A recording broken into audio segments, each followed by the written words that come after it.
Let That Go. A Practical Guide to Releasing Pain and Embracing Happiness. By Margaret Light. Description: Discover the transformative power of emotional release with Let That Go, a practical guide to releasing pain and embracing happiness. This insightful guide helps you understand how to let go of pain, guilt, resentment, and toxic patterns holding you back. Learn practical strategies to cultivate forgiveness, rebuild trust, and foster emotional resilience.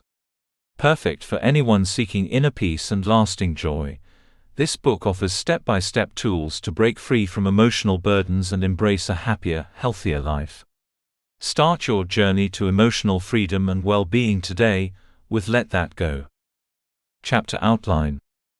Introduction: The Power of Letting Go. Chapter 1. Understanding Emotional Pain. Chapter 2. Why We Hold On. Chapter 3. The Cost of Not Letting Go. Chapter 4. The Science of Release. Chapter 5. Identifying what you need to let go of. Chapter 6. Forgiveness as Freedom. Chapter 7. Releasing Guilt and Shame. Chapter 8. Letting Go of Grief and Loss. Chapter 9. Overcoming Betrayal and Broken Trust. Chapter 10. Letting Go of Anger and Resentment. Chapter 11. Releasing the Need for Control. Chapter 12. Healing from Self-Sabotage. Chapter 13. Detoxing from Toxic Relationships. Chapter 14. Cultivating Emotional Resilience. Chapter 15. Embracing Joy and New Beginnings.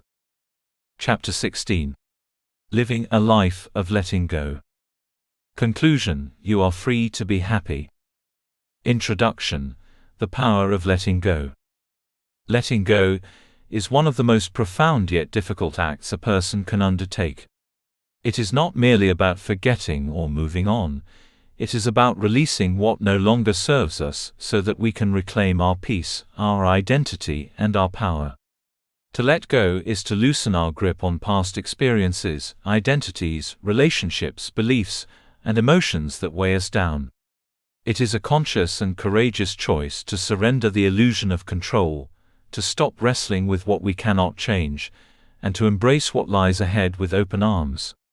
Emotionally, mentally, and spiritually, letting go allows us to step into a more authentic version of ourselves, liberated from burdens that were never meant to be permanent.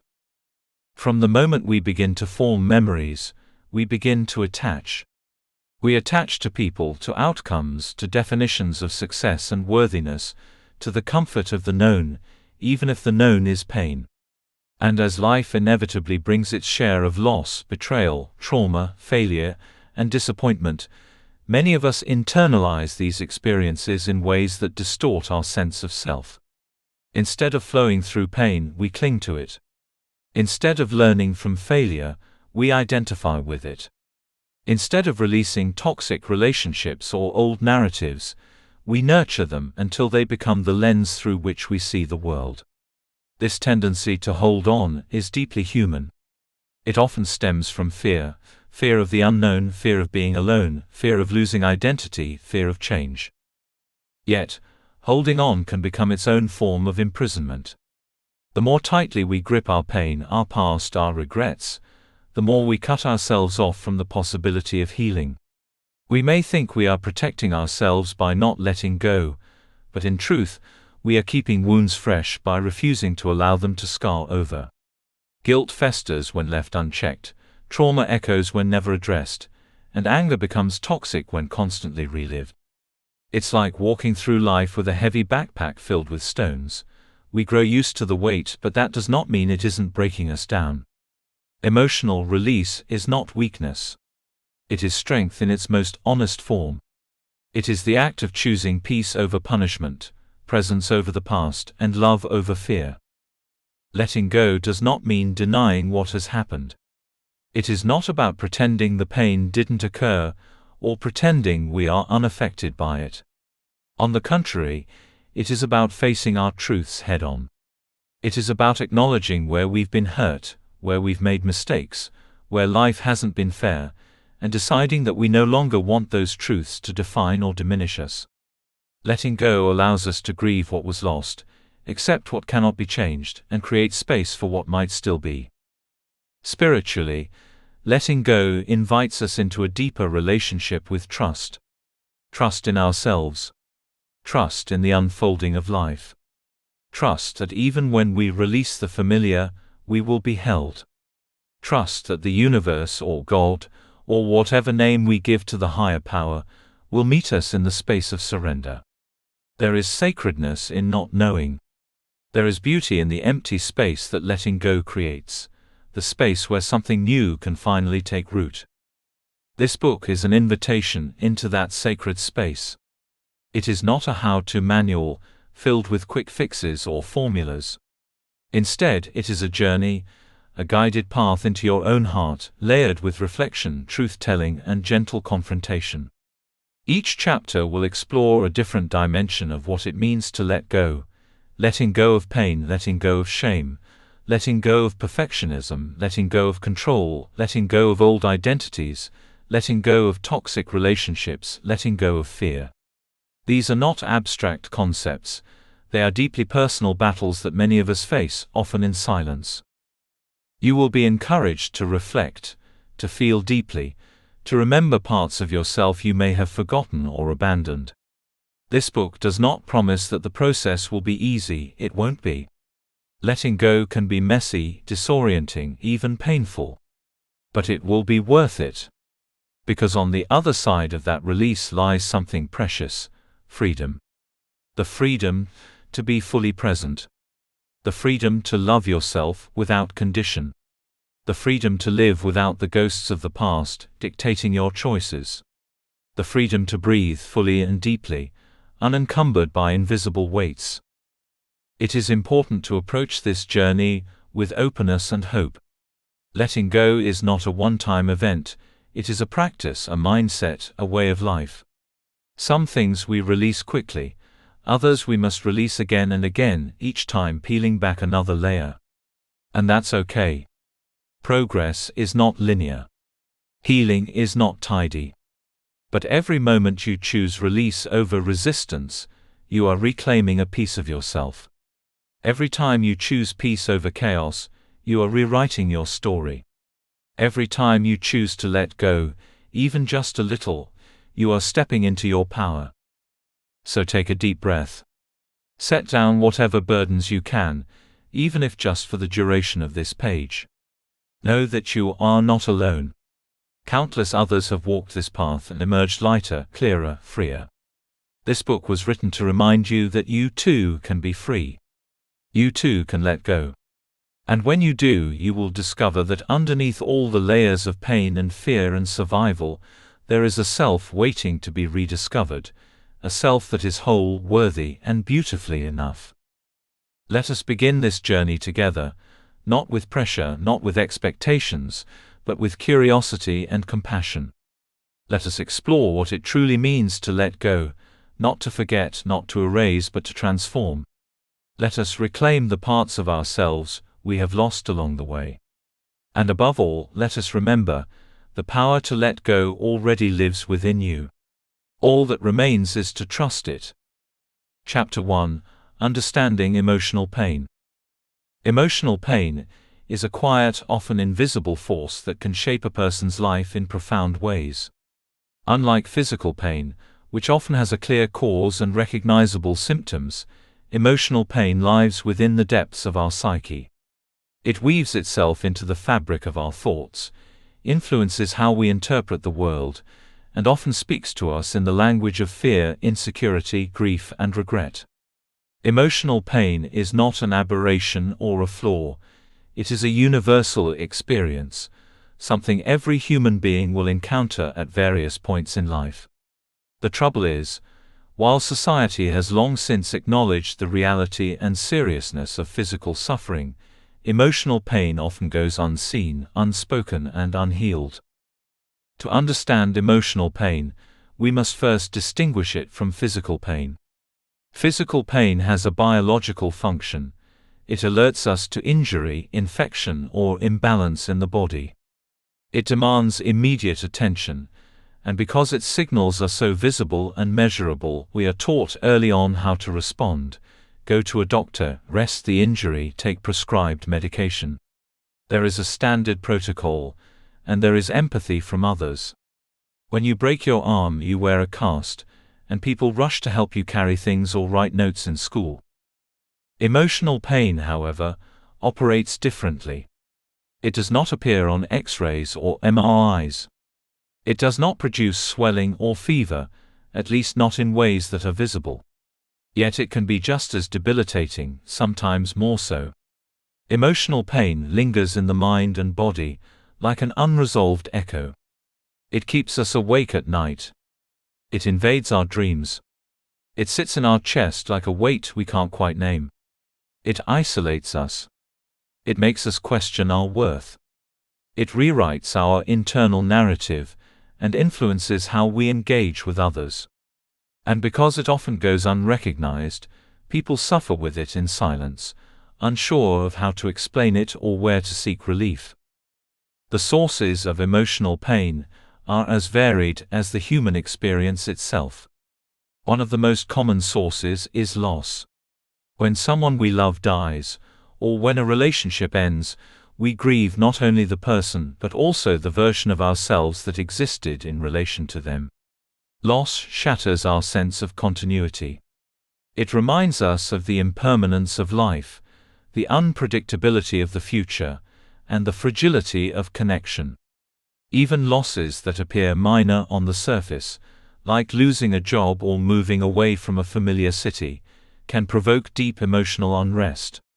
This is because loss always involves letting go of something we had identified with or found safety in. Another powerful source of emotional pain is betrayal. When someone we trust hurts us, whether through dishonesty, disloyalty, or abandonment, it cuts to the core of our need for safety and belonging. Betrayal fractures the foundation of relationship. It leaves us doubting not only others but also ourselves. How did I not see it coming? Why did I let myself believe in them? What does this say about me? These are the questions that betrayals often leave behind, creating cycles of self-blame, anger, and deep insecurity. Failure and rejection, too, can pierce the heart with equal intensity. They touch our need for validation, for achievement, for a sense of purpose. When we fail, whether in our careers, our creative pursuits, or personal goals, we often internalize that failure as a statement about who we are, rather than what happened. Rejection amplifies this feeling. It is the denial of acceptance, the withholding of love, the dismissal of our worth by another. Especially when repeated or experienced early in life, rejection can etch painful beliefs into our identity. I am not good enough. I am not lovable. I do not belong.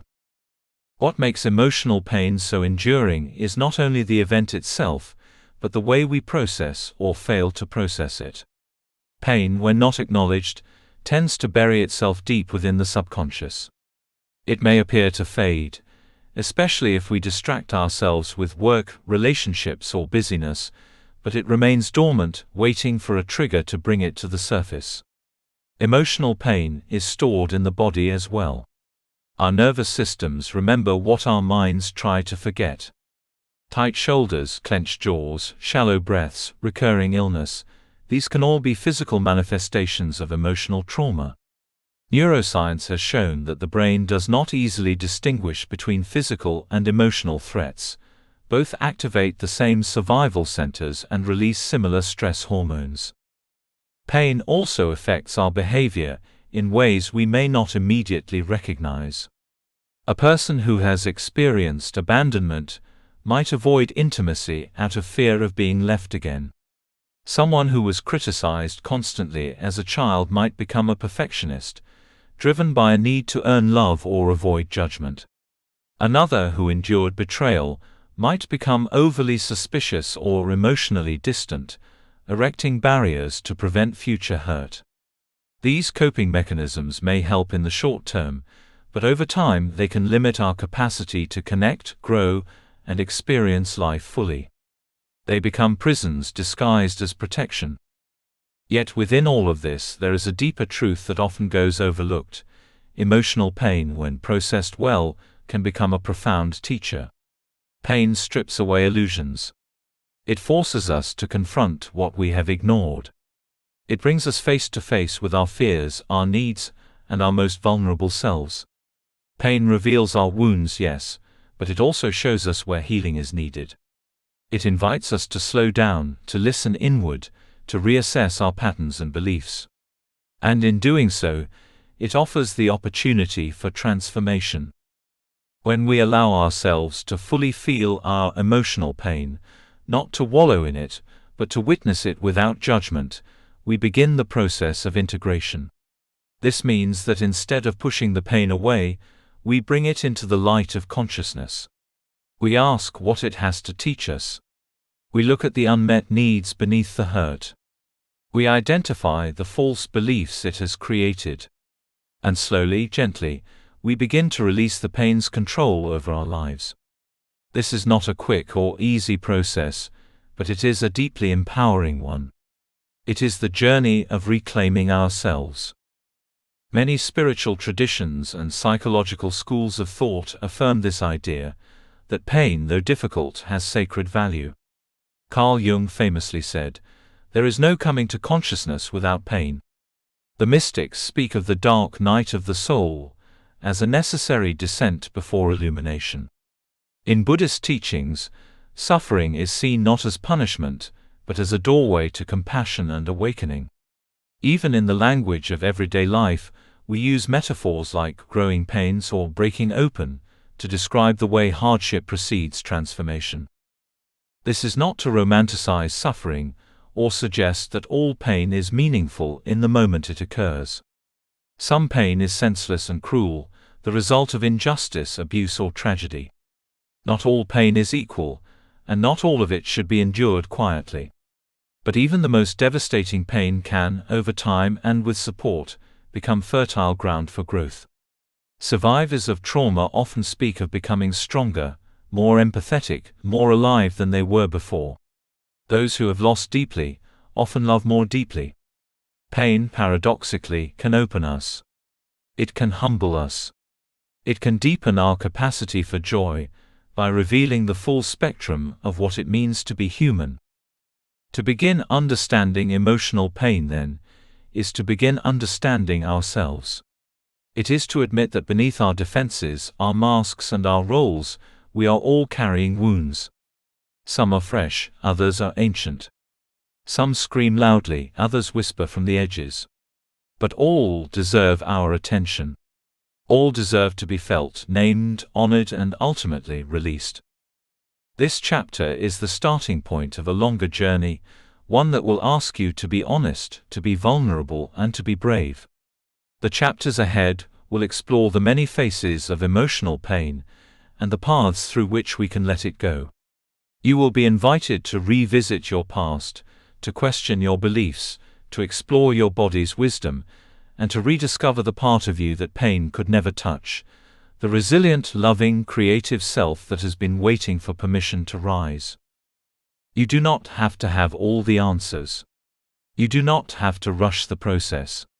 All you need to do is show up, with curiosity, with compassion, and with the willingness to listen to what your pain is trying to tell you. There is no shame in hurting. There is no shame in feeling lost or broken. Pain is not a sign of failure. It is a sign that you are alive, that you care, that something in you is longing for healing. And healing is always possible. In understanding emotional pain, we take the first step toward that healing. We give our hurt a name, a voice, a place to belong. We stop running from it. And as we do, we may just discover that the pain we feared was never our enemy, it was our guide. A guide pointing us back to wholeness, to love, to peace. Chapter 2: Why We Hold On. It is a paradox of human nature that we often cling most tightly to the very things that cause us pain. In theory, it would make sense for people to release what hurts them, to walk away from what no longer serves them, to abandon the thoughts and habits that keep them in emotional captivity. And yet in practice we hold on. We grip tightly to old stories, failed relationships, limiting beliefs, painful memories, and unresolved traumas. We hold on not because it feels good, but because it feels familiar. And in the economy of the human heart and mind, familiarity often masquerades as safety. The question then arises, why do we hold on to pain even when it hurts us? To understand this, we must look beneath the surface. Emotional attachment to pain is rarely a conscious decision. People do not wake up and say, "Today I will live in the shadow of my childhood rejection," or "Today I will define myself by the heartbreak I experienced years ago." Instead, these attachments form quietly, shaped by our deepest fears, our earliest conditioning, and the subtle workings of the ego. Letting go becomes a threat not because we enjoy suffering, but because we have built parts of our identity around our wounds. One of the most compelling reasons people hold on to pain is because it becomes intertwined with their sense of self. When something painful happens repeatedly or leaves a significant impact, like neglect, betrayal, or abandonment, we begin to construct narratives around it. These narratives offer a form of coherence. I'm always the one who gets left, I can't trust anyone, nothing ever works out for me. Over time, these stories become internal truths.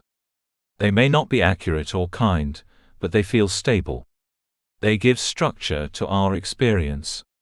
In this way, pain becomes part of the identity we wear in the world. To let go of that pain would mean to question the story. And to question the story would mean to question who we think we are. The ego plays a central role in this dynamic. The ego, the mind's attempt to create a consistent sense of self, thrives on definition. It wants labels, roles, and patterns. It wants certainty. And paradoxically, even a painful identity is preferable to the ego than no identity at all. If the ego has come to know itself through being a victim, a struggler, a martyr, or a survivor, then to let go of the past would mean to dismantle that framework. The ego resists this, not out of malice, but out of a misguided instinct for self-preservation. It fears dissolution. And so it holds on, not only to the pain, but to the meaning it has assigned to that pain. Fear of change is another powerful force that keeps us clinging. Change, even when it promises liberation, is fundamentally uncertain. It requires a leap into the unknown. And for many people, the known, even when it is painful, feels safer than the unknown. This is especially true if we have not yet built the internal tools to cope with uncertainty. The known pain is a familiar companion. It does not surprise us. It has its rhythm. The unknown, on the other hand, threatens to undo our routines and reveal vulnerabilities we may not be ready to face. This fear is often rooted in early emotional conditioning. As children, we absorb messages not only from what is said to us, but from what is modeled for us.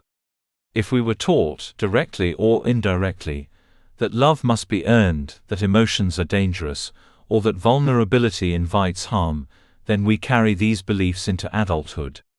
We may unconsciously recreate painful patterns because they feel familiar.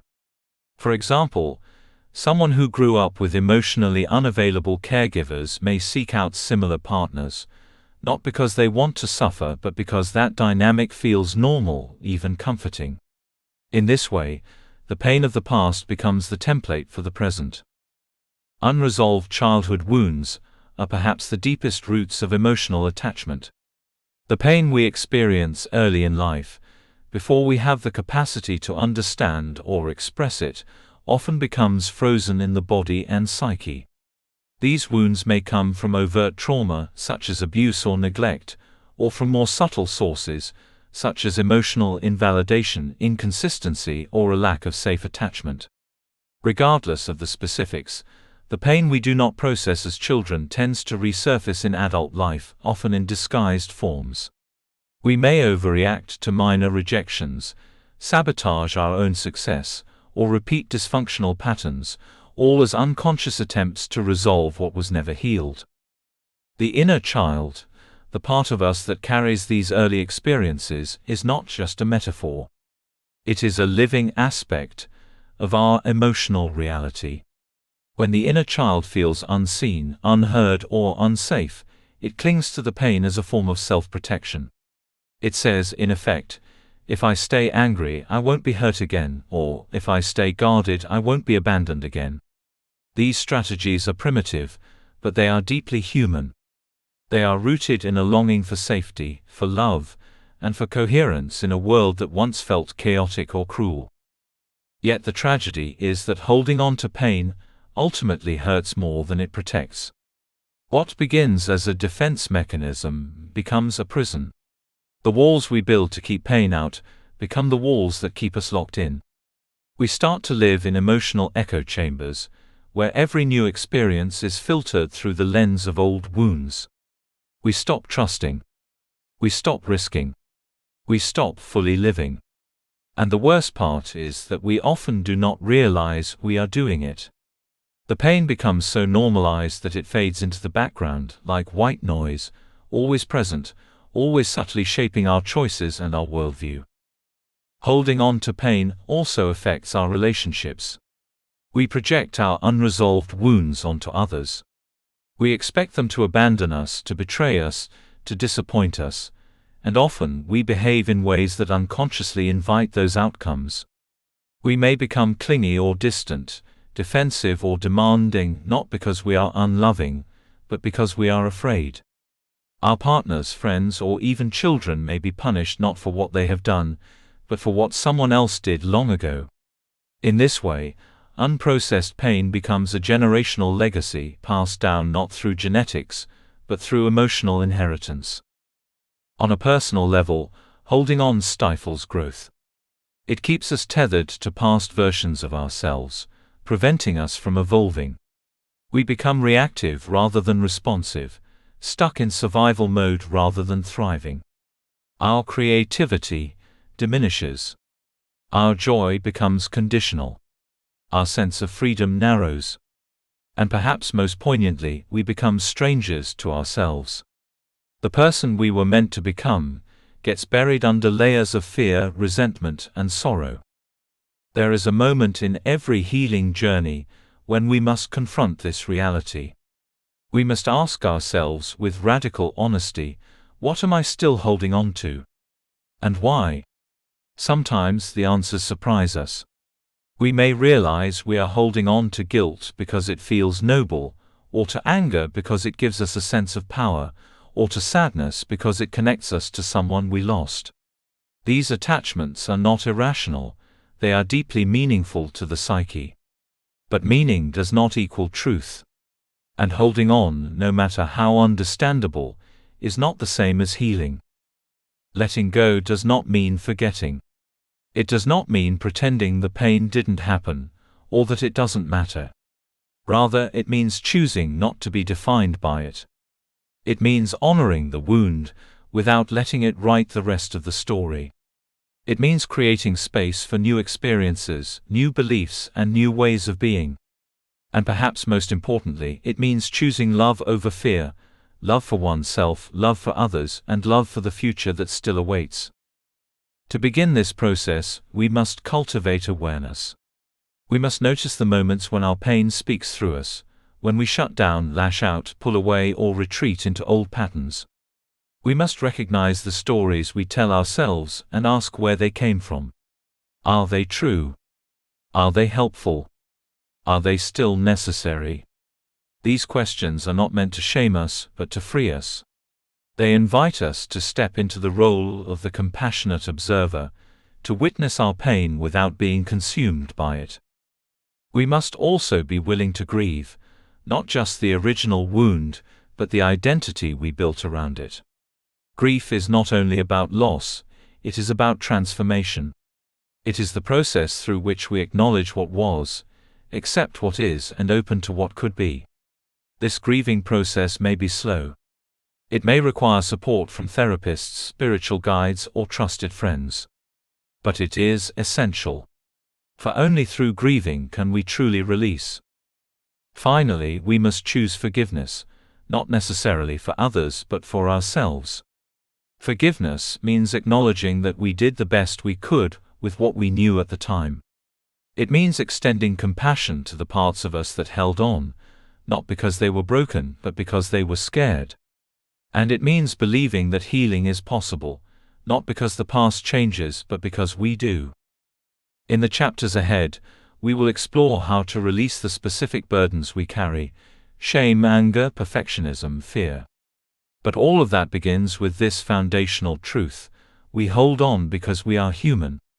And we can let go because we are also resilient, wise, and brave.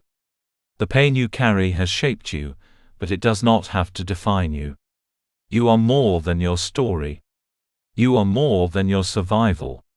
You are capable of something more, something freer, something truer, something deeply alive. And it begins with the willingness to loosen your grip.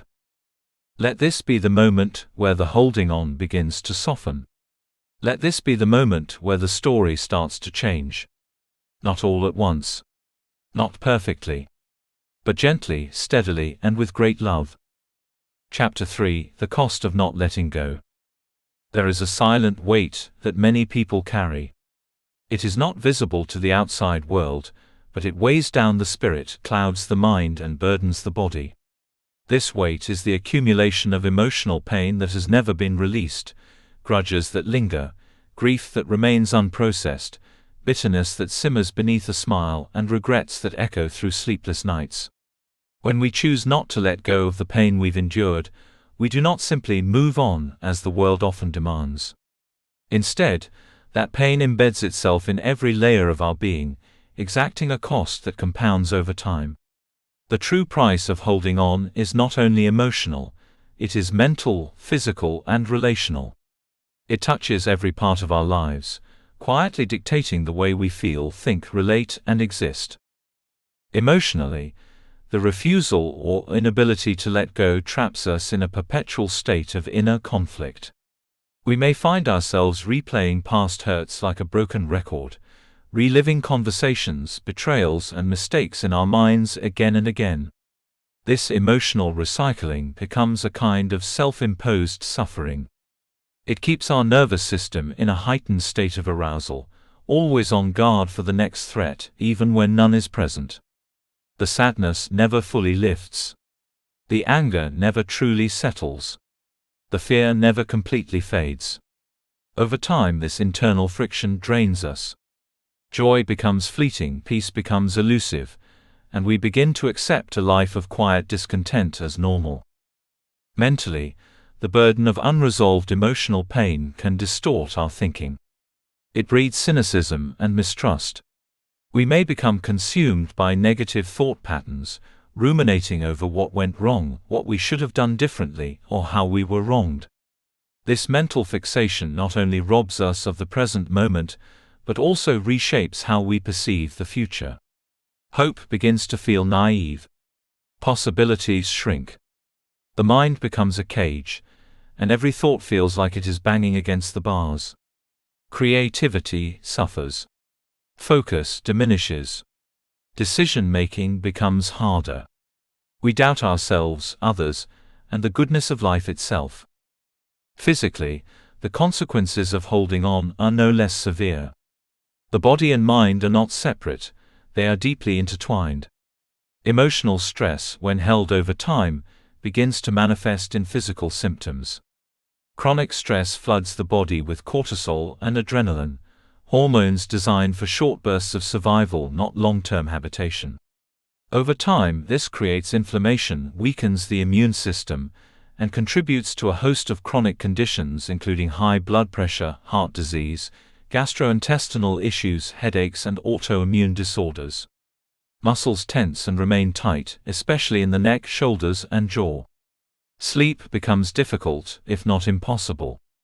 Many people suffering from insomnia or persistent fatigue are not simply battling poor sleep hygiene, they are carrying emotional burdens too heavy for the body to rest beneath. The emotional weight also takes a toll on our relationships. When we are unable to let go of past betrayals, losses, or disappointments, we bring that residue into our interactions with others. Trust becomes difficult, even with those who have done nothing to earn our suspicion. We may project old wounds onto new people, reacting not to their behavior but to the ghosts of those who hurt us before. Intimacy becomes a risk we are unwilling to take. Emotional walls are built higher and thicker. Or alternatively, we may become clingy and fearful, afraid of being abandoned again. In either case, relationships suffer. Love struggles to thrive in the presence of unhealed pain. Communication becomes clouded. Expectations become distorted. Conflicts escalate more quickly and resolve more slowly. In trying to protect ourselves from being hurt again, we often end up creating the very distance and isolation we fear most. Bitterness is another heavy cost of emotional hoarding. It does not appear overnight. It grows slowly, like mold in a damp room. It begins with a few unresolved disappointments, a handful of betrayals, a broken dream or two. If left unexamined, these small hurts begin to calcify into a hardened worldview.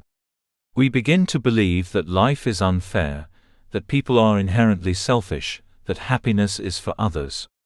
Bitterness masquerades as wisdom. It tells us we are simply being realistic, protecting ourselves from more pain. But what it really does is close the heart. It sours joy. It erodes gratitude. It casts a long shadow over every experience. Eventually, bitterness isolates us, not because people are unkind, but because we have built walls so thick they cannot reach us. Consider the story of Michael, a man in his early 50s who had gone through a bitter divorce nearly a decade ago. On the surface he seemed functional. He held a steady job, owned a home, and appeared outwardly composed. But inside, he was still living in the ruins of his past. Every conversation with a new acquaintance eventually circled back to how unfairly he had been treated by his ex-wife. His bitterness was palpable, making others uncomfortable. He distrusted women in general, assuming that they were manipulative or unfaithful. This belief system kept him from forming any new romantic relationships, despite his deep desire for companionship. He was not holding on to his pain because he loved it, but because he didn't know how to live without the story that he had been wronged. And that story, left unchallenged, became the lens through which he saw the world. Or take Lisa, a woman in her 30s who had lost her father suddenly during her teenage years. She never fully processed her grief. Instead, she immersed herself in work, striving for achievement and perfection as a way to outrun her sadness. On the outside, she was successful, admired, and dependable. But inside she was exhausted and lonely. She struggled with chronic anxiety and insomnia. At night, memories of her father's death surfaced like ghosts, leaving her tearful and restless. She had not let herself feel the full depth of her pain, for fear that it might swallow her. Yet in trying to avoid the grief, she had sentenced herself to a life of constant emotional tension. Her inability to let go of the trauma did not protect her, it haunted her. These examples are not rare. They are the quiet reality for many. They show how pain, when not released, does not remain static. It morphs. It seeps into every crevice of our lives.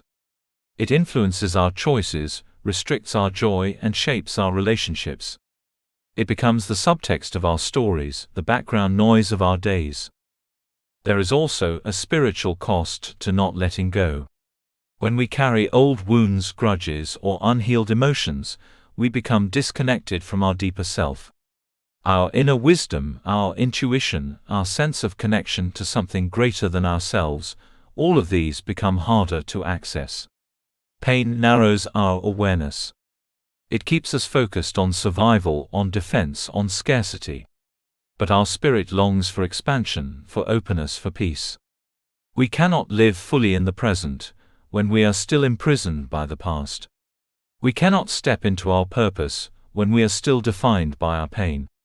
To hold on is to stay stuck in a version of ourselves that no longer fits. Moreover, the longer we hold on, the more the pain becomes part of our identity.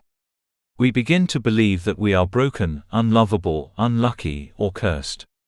These beliefs are not truths, they are symptoms of emotional stagnation. But they are powerful, and they can shape our reality in profound ways. If we believe we are unworthy of love, we will sabotage relationships. If we believe that good things never last, we will reject joy before it can take root. If we believe we are too damaged to heal, we will never seek the help we need. In this way, the cost of not letting go is not only what we suffer, but what we never allow ourselves to experience. It is also important to acknowledge that letting go is not a single act, it is a process. It requires courage, patience, and often support. Some wounds run deep, and peeling back their layers can be painful. But the alternative is far more costly. The longer we avoid our emotional work, the heavier the toll becomes. Eventually, the body breaks down. The mind becomes weary. The soul grows restless. We wake up one day and realize that we have been surviving rather than living. That is the true cost of not letting go. Letting go does not mean forgetting or minimizing. It means choosing to stop feeding the wound. It means making peace with what cannot be changed, and reclaiming the power to shape what comes next. It means softening the grip, loosening the story, and opening to the possibility of something different, something lighter, freer, more aligned with who we really are. In the chapters that follow, we will explore how to do just that, how to release pain, rewrite limiting narratives, and reconnect with the wholeness that exists beneath the scars. But for now, it is enough to recognize this truth: the cost of not letting go is too high. It is paid in peace, in joy, in love, in health, and in time. And none of these are infinite. We owe it to ourselves to choose freedom. Not because the past didn't matter, but because our future does. Chapter 4: The Science of Release. To many, the idea of letting go sounds abstract, even mysterious. It's often spoken of in spiritual or emotional terms, a soft whisper in self-help books or a suggestion in therapy. Just let it go, we hear, as though release is a switch we can flick off at will. But the reality is far more complex. The process of emotional release has deep roots in science. It is not just a mental decision, it is a physiological, neurological, and psychological transformation.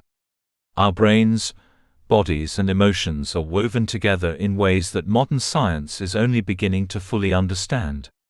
To truly grasp the power of letting go, we must explore what happens beneath the surface, how emotional pain is stored, processed, and ultimately released, and how this process reshapes not just our minds, but our entire sense of being. The human brain is an incredible organ of adaptation. From the moment we are born, it begins forming patterns of thought, emotion, and behavior based on our experiences. This ability is known as neuroplasticity, the brain's capacity to reorganize itself by forming new neural connections throughout life.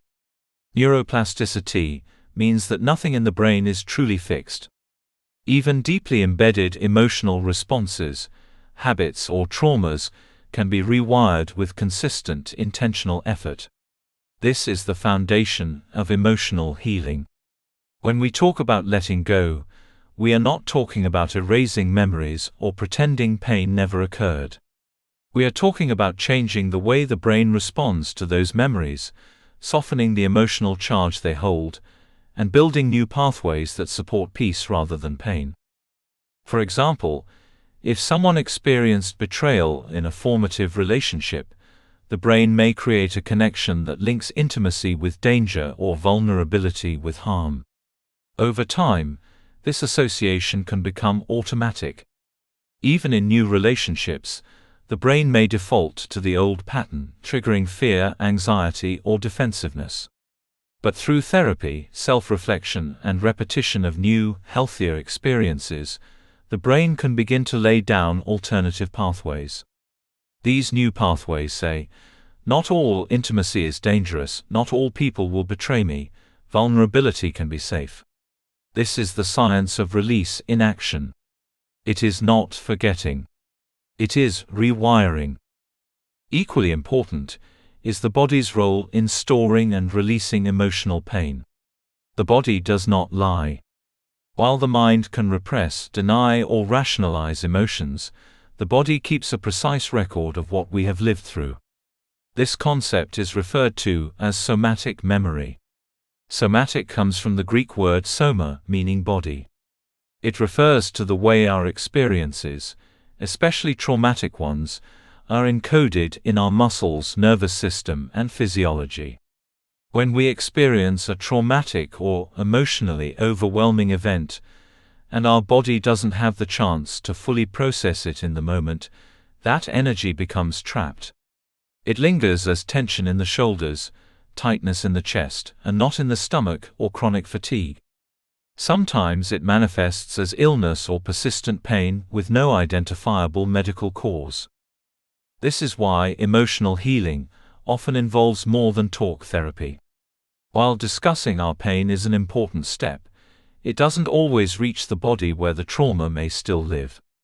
Practices like somatic experiencing, yoga, breathwork, and other body-based therapies have gained recognition in recent years precisely because they address this gap. These methods help us reconnect with the body, tune into its signals, and release the stored energy of unresolved emotion. When we cry during a massage, shake after breathwork, or feel a flood of warmth after a deep stretch, these are signs that the body is finally discharging what it has been holding. Release, then, is not just cognitive, it is embodied. Another essential concept in the science of release is emotional resilience. Emotional resilience is the capacity to recover from difficulties, adapt to change, and grow stronger through challenges. It is not about avoiding pain, but about learning to move through it without becoming trapped. Resilience is built through repeated exposure to manageable stress, paired with effective coping strategies. Each time we allow ourselves to feel and process our emotions rather than suppress or deny them, we strengthen our resilience. The brain registers that the emotional storm did not destroy us, that we survived, perhaps even emerged wiser. This gives us greater confidence in our ability to handle future pain, which in turn reduces our tendency to cling to old wounds for protection.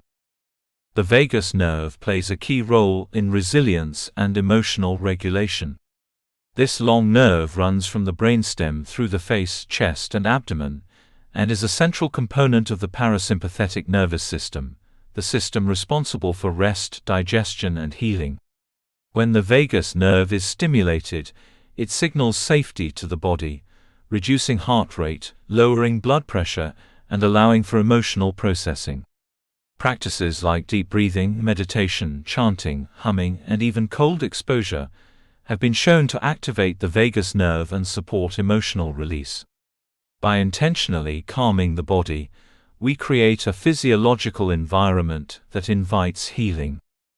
Scientific research into memory and emotion also supports the power of intentional release. The brain does not store memories like a video recorder. Each time we recall a memory, it becomes malleable.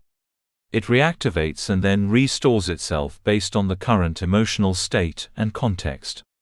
This means we can consciously influence how memories are encoded over time.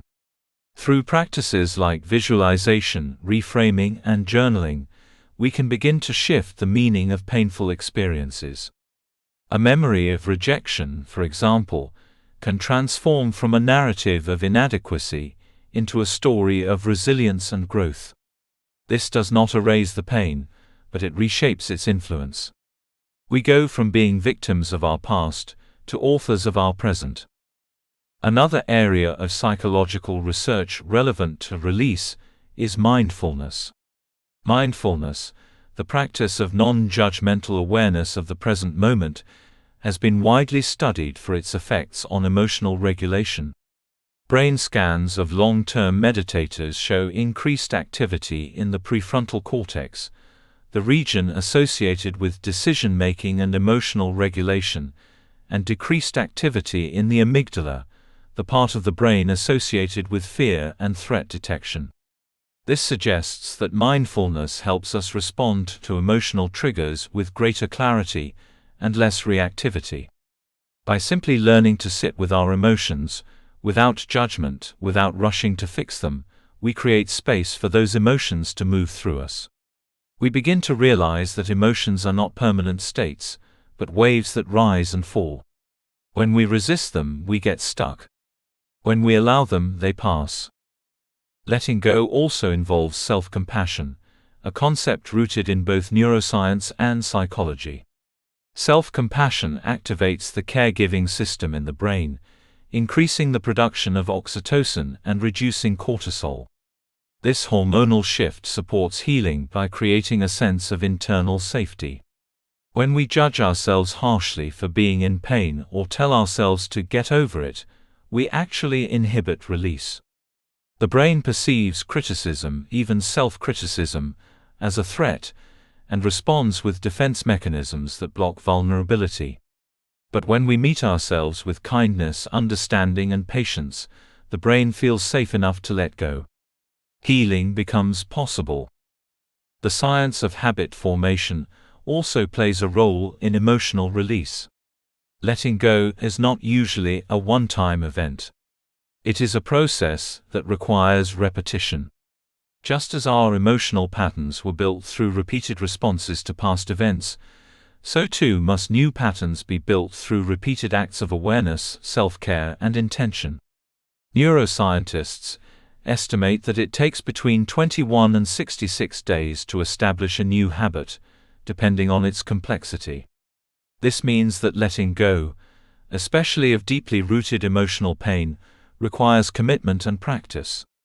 It may look like choosing forgiveness every day for weeks, saying affirmations even when they feel hollow, or returning to a breathing practice despite inner resistance. These small acts may seem insignificant in the moment, but over time they reshape the brain. They become the new normal. All of this scientific understanding points to a hopeful truth: we are not prisoners of our past. Our brains can change. Our bodies can release. Our hearts can open again. What feels like a permanent wound today can become a scar tomorrow, a reminder of where we've been, not a sentence of where we're going. This is not just poetry. It is biology. Our very cells are designed to renew themselves. Our nervous systems are built for balance. Our brains are wired to adapt. The process of release is not magic, it is natural. Still, the path is not always linear. There will be days when the pain resurfaces, when old triggers pull us back into familiar patterns. This does not mean we have failed. It means we are human. Healing is a spiral, not a straight line. But with each conscious breath, each act of self-kindness, each choice to feel instead of numb, we move forward. Slowly, steadily, we retrain our brains, recalibrate our bodies, and reclaim our peace. In understanding the science of release, we equip ourselves with more than hope, we gain tools. We realize that emotional healing is not just for the lucky or the enlightened, it is for anyone willing to engage with the process. Whether through therapy, journaling, breathwork, meditation, movement, or mindful self-inquiry, the pathways to healing are many. The science supports what the soul has always known: when we release what no longer serves us, we make space for what does. As we prepare to move deeper into the practice of letting go in the chapters ahead, let this knowledge anchor you. Your brain is capable of change. Your body is capable of healing. Your spirit is capable of renewal. Release is not a fantasy, it is a function of your biology. And with intention, compassion, and commitment, it is entirely within your reach. Chapter 5: Identifying what you need to let go of. Letting go is not an abstract aspiration. It is a concrete and necessary act of self-liberation. But before we can begin to release, we must understand what we are holding on to in the first place. This may seem simple at first glance. Surely we know what hurts us. But emotional baggage is often more subtle, more deeply buried than we realize. Pain has a way of disguising itself, of shape-shifting into habits, personality traits, or worldviews. What we think is just the way we are may actually be the scar tissue of old wounds. Letting go starts with honesty, with turning inward and asking the uncomfortable questions. What am I still carrying? What haven't I faced? What is weighing me down, even if I've convinced myself otherwise? Emotional baggage can take many forms. Sometimes it is loud and obvious: the grief after a death, the ache after a breakup, the anger after betrayal. But more often it is quiet and familiar: resentment we've normalized, guilt we've buried, shame we've internalized, or expectations that have calcified over the years. These emotions may not scream for our attention, but they whisper in the background, shaping how we feel, think, and behave. They affect our relationships, our self-esteem, our choices. They color our perceptions. And the longer they remain unexamined, the more power they hold. One of the most insidious aspects of emotional baggage is that it often becomes intertwined with our identity. We start to believe that our pain defines us. Someone who has lived with shame for years may begin to see themselves as fundamentally flawed. A person who was abandoned may begin to believe they are unworthy of love. These beliefs are not truths. They are interpretations formed in the crucible of experience. But they can feel permanent if we never question them. That is why self-assessment is such a critical part of the letting go process. To release what no longer serves us, we must first bring it into the light. Start by noticing the areas of your life where you feel stuck, tense, or unfulfilled. These are often the gateways to buried emotions. Where do you feel defensive or reactive? What situations consistently drain your energy or provoke anxiety? Who are the people you struggle to forgive, or even to face? When do you hear the harshest voice in your head? These questions are not meant to assign blame, but to illuminate. They point us toward the emotions and experiences that still have a grip on us. Often, what we need to let go of is not the person or the event itself, but the emotional residue it left behind. Guilt is one of the heaviest emotional burdens a person can carry.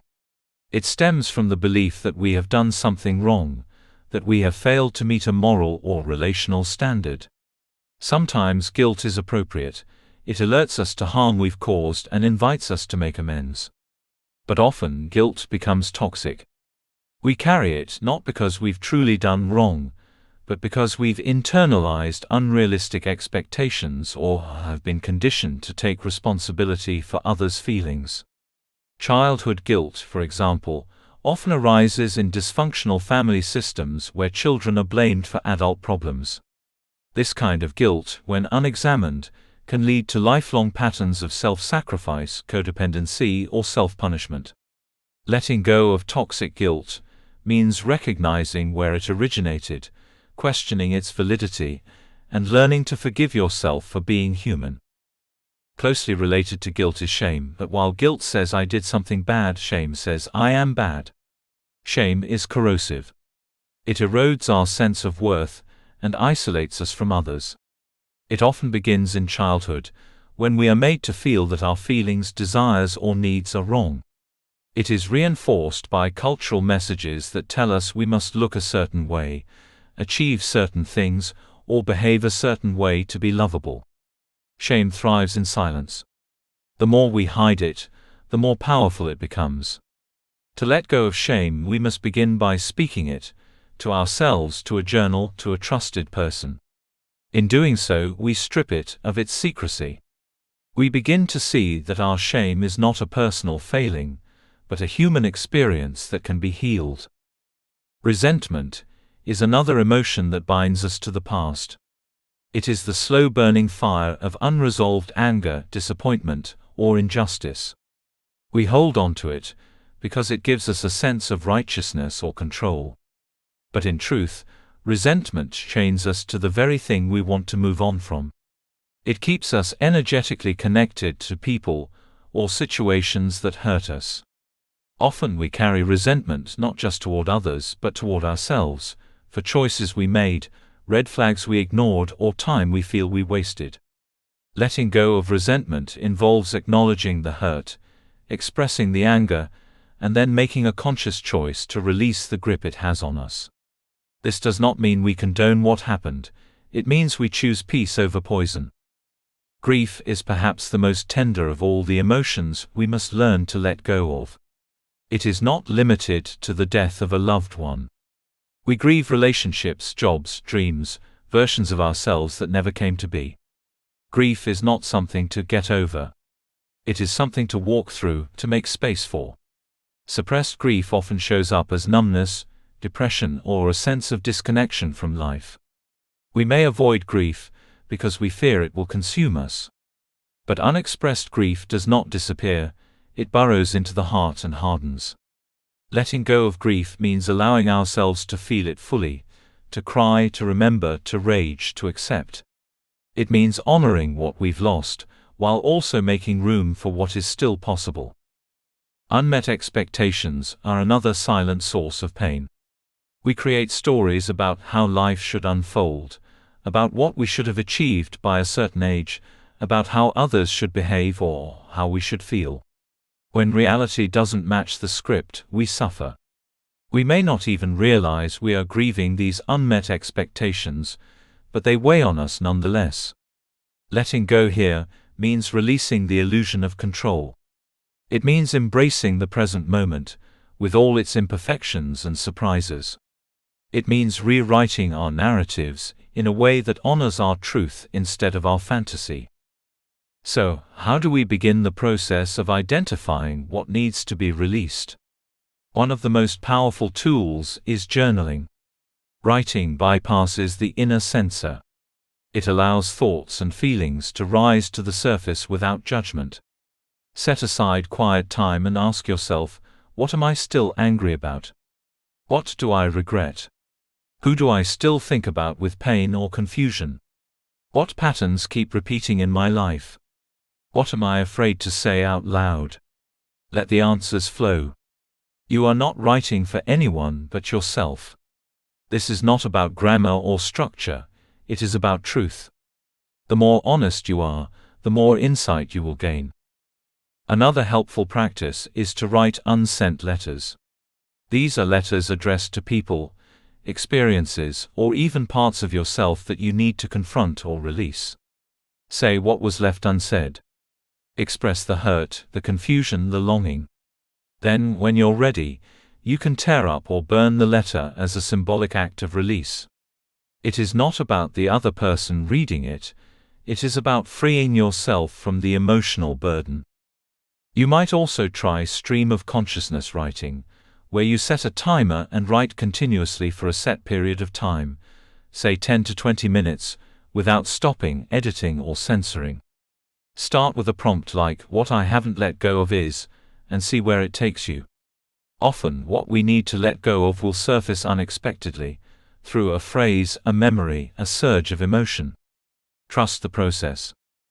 In your reflections, pay attention to patterns. Are there recurring themes or emotions?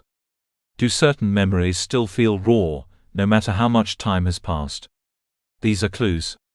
They show you where your energy is still entangled, where healing is still needed. You may discover that what you thought you'd moved past is still quietly shaping your life. This is not a failure, it is an invitation. Identifying what to let go of is not always a comfortable process, but it is an empowering one. It asks us to face ourselves with courage and compassion. It invites us to take responsibility, not for what happened to us, but for how we carry it forward. We cannot control the past. We cannot undo the pain. But we can choose whether to keep reliving it. We can choose to release, to forgive, to evolve. As you move through this chapter, allow yourself to be gentle. Emotional baggage accumulates over years, sometimes lifetimes. It will not all dissolve in a day. But every insight, every tear, every journal entry is a step closer to freedom. You are not broken for carrying pain. You are human. And you are brave for choosing to put it down. In the chapters ahead, we will explore how to actually begin the process of release. But for now, let yourself become aware. Awareness is the first act of letting go. It turns the unconscious into the conscious. It transforms pain from something that controls us into something we can understand, process, and eventually transcend. Let your inner truth rise. Let it speak. And when it does, listen not with judgment but with love. Chapter 6: Forgiveness as Freedom. Forgiveness is one of the most misunderstood concepts on the journey to healing. For many, it feels like an impossible request, an undeserved gift offered to those who cause pain, harm, or betrayal. It often seems unfair, even offensive, especially when wounds are still fresh and justice feels elusive. But forgiveness, when understood in its true form, is not a favor for those who hurt us. It is an act of liberation for ourselves. It is not about erasing the past, nor is it about condoning wrongdoings. It is about choosing to stop carrying the heavy burden of resentment, anger, or shame. Forgiveness is not an act of weakness, it is a courageous commitment to inner peace. And above all, it is freedom. Forgiveness begins with a shift in perspective. Many of us are taught that to forgive means to forget, or to excuse the actions of those who hurt us. We are told to move on, let it go, or look the other way. But this version of forgiveness often silences valid pain and rushes the healing process. True forgiveness does not bypass truth, it confronts it. It does not minimize suffering, it acknowledges it fully. Forgiveness says, I will not allow this pain to define me. I will not remain bound to this memory, this person, this version of myself. I am choosing to release the emotional chains that have kept me stuck. Forgiveness is also not a one-time decision. It is often a process, one that may take days, months, or even years. It happens in layers, as we revisit old wounds with new levels of awareness. Sometimes we think we've forgiven someone, only to find another pocket of pain resurfacing when we least expect it. That does not mean we failed. It means we are still human, still healing. Each return to the wound is an opportunity to deepen our understanding and soften our grip. To forgive others, we must first give ourselves permission to feel. Anger, grief, betrayal, these emotions are valid and necessary. Forgiveness does not require us to skip over them. In fact, true forgiveness is not possible without first honoring the hurt. We must allow ourselves to grieve what was lost: trust, safety, innocence, love, time. Only by giving space to the full weight of our experience can we begin to release it. Forgiveness is not suppression, it is transformation. It is taking the raw materials of pain and choosing to build peace instead of prisons. There is also the difficult task of discerning what forgiveness is not. Forgiveness does not require reconciliation. We can forgive someone and still choose to never speak to them again. We can forgive and still maintain boundaries. Forgiveness is not about pretending it didn't happen or denying its impact. It is about choosing to no longer let that person or experience control our emotional life. In some cases, the people we are called to forgive are not sorry, not present, or not safe. In these situations, forgiveness becomes a sacred, internal act. It is not for them, it is for us. Perhaps even more challenging than forgiving others is the act of forgiving ourselves. We are often our harshest critics. We replay our mistakes over and over again, punishing ourselves for decisions made in confusion, fear, or ignorance. We carry guilt like armor, convinced that self-condemnation is the only way to prove our remorse or prevent future harm. But shame does not protect us, it paralyzes us. It keeps us frozen in a version of ourselves that no longer exists. To forgive oneself is to say, I was doing the best I could with what I knew at the time. I made choices based on pain, survival, or longing. I cannot change the past, but I can choose to grow from it. Self-forgiveness is not a denial of accountability. It is a refusal to let regret become our identity. It is choosing compassion over condemnation.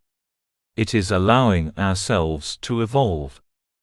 Forgiving ourselves may also mean releasing the unrealistic expectations we've placed on our past selves. We look back with the wisdom and clarity we've gained through experience, and judge the person we were for not knowing better. But that person did not have the perspective we hold now. They were navigating life with a different map, often without guidance, support, or the language to express their pain. When we begin to see our past selves through the eyes of compassion, we soften. We begin to understand. And in that understanding, forgiveness becomes possible. Daily practices can help us cultivate forgiveness, not as a grand gesture but as a gentle rhythm of release.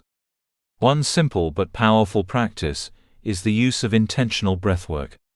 When we breathe deeply and consciously, we signal to the nervous system that it is safe to relax.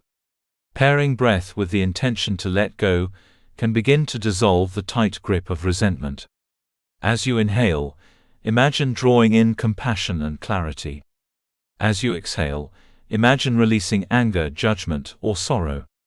This does not require perfection, only presence. Another practice is the use of affirmations.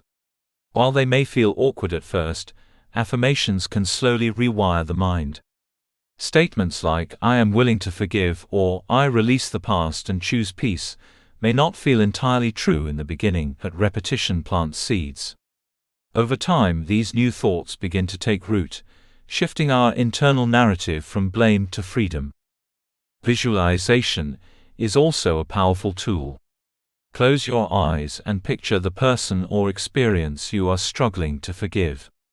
Imagine holding the pain as a physical object, a rock, a flame, a weight. See yourself placing it down gently in a river, a fire, a field. Watch it dissolve, float away, or transform. You are not denying its existence, you are choosing to stop carrying it.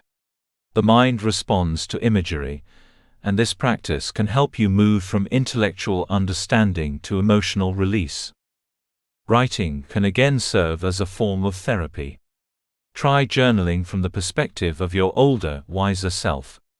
What would they say to you now? How would they view your actions, your pain, your attempts to heal? Write a letter to yourself offering forgiveness. Then read it aloud. Let the words sink in. You are not the sum of your mistakes. You are a work in progress, deserving of grace. It can also be helpful to write letters of forgiveness to others, even if you never send them. Say what you need to say. Acknowledge the hurt. Express the anger, the sorrow, the confusion. Then write the words of release. I forgive you not because you deserve it, but because I deserve peace. And mean it. Not in a performative way, but in a way that prioritizes your well-being. Forgiveness is not for show. It is for healing. One of the most subtle yet significant shifts in the forgiveness process is realizing that everyone is carrying pain. This is not an excuse for harmful behavior, but an explanation for how wounds are perpetuated. Hurt people hurt people. Most acts of harm come from places of fear, insecurity, or unprocessed trauma. When we recognize the humanity in others, even those who've caused deep pain, we begin to dissolve the black and white thinking that keeps us trapped. Compassion does not mean naivety. It means choosing understanding over hatred, wisdom over vengeance. It is also important to remember that forgiveness does not erase consequences. People are still responsible for their actions. Forgiveness is not a bypass of justice, It is a reclaiming of power.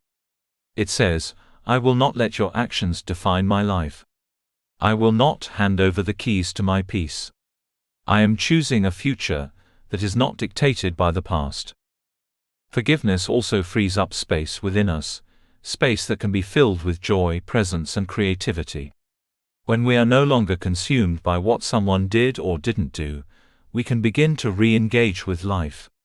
We can laugh more easily, sleep more deeply, love more openly. Forgiveness unburdens the heart. It clears the fog of bitterness and allows the light of possibility to shine through. We must also be patient with ourselves. Some wounds are deep. Some betrayals feel irreparable. Forgiveness does not mean forcing ourselves to feel a certain way before we are ready. It means being willing to soften little by little. It means creating a space inside ourselves where healing can occur. Some days we may feel complete release. Other days the pain may resurface. That is okay. Forgiveness is not linear. It is a spiral, a dance, a quiet unfolding. Ultimately, forgiveness is about choosing who we want to be in the face of pain. Do we want to be bitter, closed, and guarded? Or do we want to be free, open, and whole? The path of forgiveness is not easy, but it is liberating. It is a rebellion against the idea that pain must define us. It is a reclamation of our power to choose peace, even when life has not been peaceful. Forgiveness is not forgetting. It is remembering differently. It is looking at the past and saying, I see what happened. I acknowledge its impact. And now I choose to be free. In the next chapter, we will explore the actual practices and rituals of letting go, how to move from intention to action, from insight to embodiment. But for now, let this truth settle into your heart: you have the right to forgive. You have the power to forgive. And in doing so, you open the door to a life that is no longer dictated by your pain, but guided by your peace. Chapter 7: Releasing Guilt and Shame. Guilt and shame are two of the most pervasive emotional weights we carry through life. They live in the silent corners of our minds, often hidden beneath smiles, responsibilities, or perfectionism. They show up in our relationships, our choices, and even our silence. Though frequently spoken of together, guilt and shame are not the same. Guilt says, I did something wrong. Shame says, there is something wrong with me. Guilt can be useful when it guides us toward accountability and change. But when guilt festers, when it is tied to things long past or never truly within our control, it becomes corrosive. Shame, on the other hand, is rarely useful. It is a force that isolates and devalues, whispering that we are broken, unworthy, or beyond repair. When left unresolved, both emotions become toxic, infecting our inner world and dictating the terms of our self-worth. To understand how to release guilt and shame, we must first confront them. This requires courage, the kind of courage that is not loud or visible but quiet and honest. Many of us are afraid to look directly at our guilt or our shame because we fear what we might find. We fear confirming the belief that we are bad, flawed, or undeserving. So instead we run. We numb. We keep busy. We wear masks. And in doing so, we prolong the suffering. But healing cannot happen in hiding. It requires light. It requires looking without flinching at what we carry, and daring to believe that it can be transformed. Guilt often originates from a sense of wrongdoing. It may come from a specific action, a word said in anger, a choice made in confusion, or a failure to act. It may be tied to the harm we caused others, or to promises we broke. In its healthiest form, guilt can act as a moral compass, pointing us back toward integrity. It prompts reflection and accountability. It says, you can do better, and if we listen, it can lead to repair. But when guilt is left unresolved or internalized too deeply, it begins to rot from the inside. We begin to see ourselves not as someone who made a mistake, but as someone who is a mistake. And that is where shame begins to take root. Shame is more elusive. It is not tied to one specific event, but to a sense of personal deficiency. It tells us we are not enough, that our past disqualifies us from love, belonging, or redemption. It often begins in childhood, when we were made to feel unlovable for simply being ourselves. Perhaps we were shamed for expressing emotions, for making mistakes, for needing too much, or for not being what others expected us to be. Over time, this shame becomes internalized. We learn to see ourselves through a distorted lens. We become hypercritical, self-sabotaging, and fearful of vulnerability. Shame thrives in secrecy. It convinces us we are alone. One of the first steps in releasing guilt and shame is to identify their voices. How do they speak to you? What do they say? When do they show up? Often these voices have been repeating the same phrases for years, sometimes in our own voice, sometimes in the voice of a parent, a teacher, or a partner. They are the thoughts that echo after a setback. You're so stupid. You'll never change. Everyone would leave if they really knew you. These thoughts are not facts. They are old scripts written in moments of pain. And they can be rewritten. To begin rewriting them, we must first separate our identity from our actions. We must learn to say, I did something that hurt someone, but that does not make me unworthy of forgiveness. Or, I made choices that I now regret, but I was doing the best I could at the time. This is not an excuse, it is an invitation to growth. We are all evolving. To hold ourselves hostage to a past self is to deny the possibility of change. You are not the same person you were when you made those decisions. You have new eyes, new wisdom, new desires. Allow yourself to change. Releasing guilt and shame also involves taking responsibility, not just for what we've done, but for how we speak to ourselves now.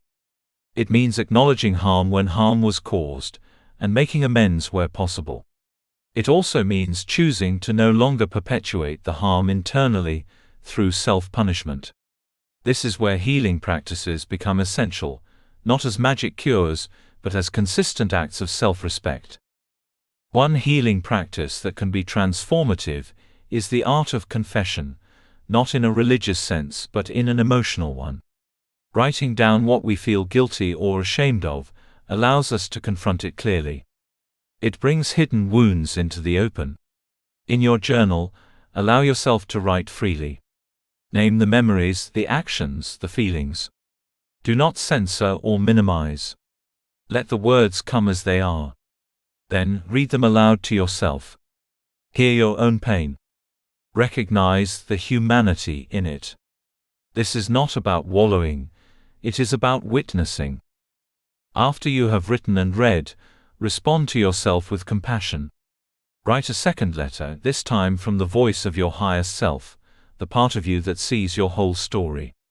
Let this voice speak gently. Let it remind you of your goodness, your growth, your capacity to change. Let it tell you what you wish someone else had said. I understand. I forgive you. You are worthy of love. This practice, done regularly, begins to loosen the grip of shame.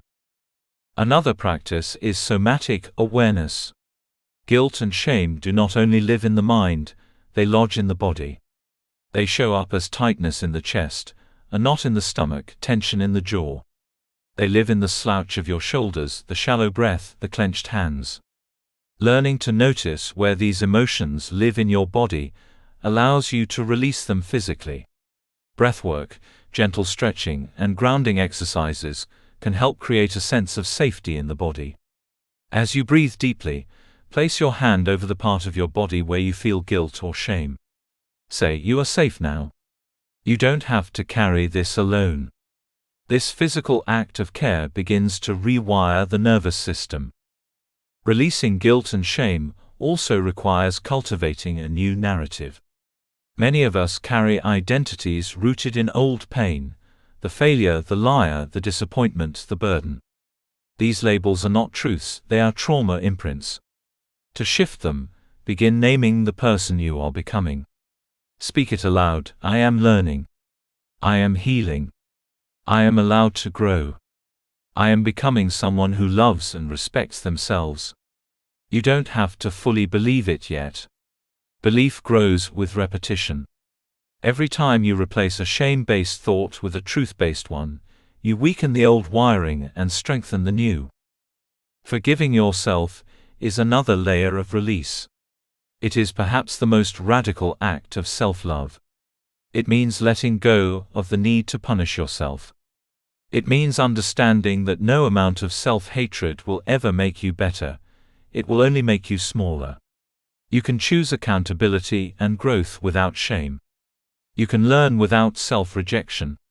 You can apologize to yourself, to others, and still be worthy of moving on. Sometimes we carry guilt for things that were never truly our fault. We take on responsibility for other people's actions, for family dysfunction, for trauma that was handed to us, not caused by us. This is especially true for those who grew up in environments where blame was misdirected or where emotional abuse was present. If you were made to feel responsible for the pain of others, it's likely you internalized guilt that was never yours to carry. Healing here means reclaiming your innocence. It means placing that guilt where it belongs, not on you. You are allowed to lay it down. There is also collective shame, the kind tied to identity, culture, or history. Many people carry shame for simply being who they are, because of their race, gender, sexuality, religion, or background. This shame is not personal, it is systemic. But it still wounds deeply. Healing from this kind of shame requires both personal and communal work. Surround yourself with spaces that affirm your worth, voices that reflect your dignity, and practices that reconnect you to your truth. You are not wrong for being who you are. You never were. Releasing guilt and shame is not about denying the past. It is about choosing what story we tell about it. You are not your worst day. You are not your biggest regret. You are not the voice that tells you you're broken. You are the one who lived through it, who is learning to speak kindly, who is still here. That is strength. That is grace. That is enough. As you continue on your journey, be gentle. There may be days when the old voices return. There may be moments when the weight feels too heavy. On those days, remember this: guilt and shame lose their power when brought into the light. Speak your truth. Seek support. Keep showing up. You are not alone. And you are not beyond healing. In the next chapter, we will explore the practical rituals and daily actions that help us embody the art of letting go. We will move from reflection to integration, learning how to create a life no longer shaped by pain, but by intention and peace. But for now, let this be your truth: you are allowed to let go. You are allowed to forgive. And you are allowed to begin again. Chapter 8: Letting Go of Grief and Loss. Grief enters our lives uninvited and changes everything. It does not knock on the door politely, nor does it follow a schedule. It simply arrives, raw, aching, incomprehensible. Whether brought by death, divorce, the end of a friendship, the loss of a dream, or the collapse of a life we thought we knew, grief has a way of hollowing us out and asking us to begin again.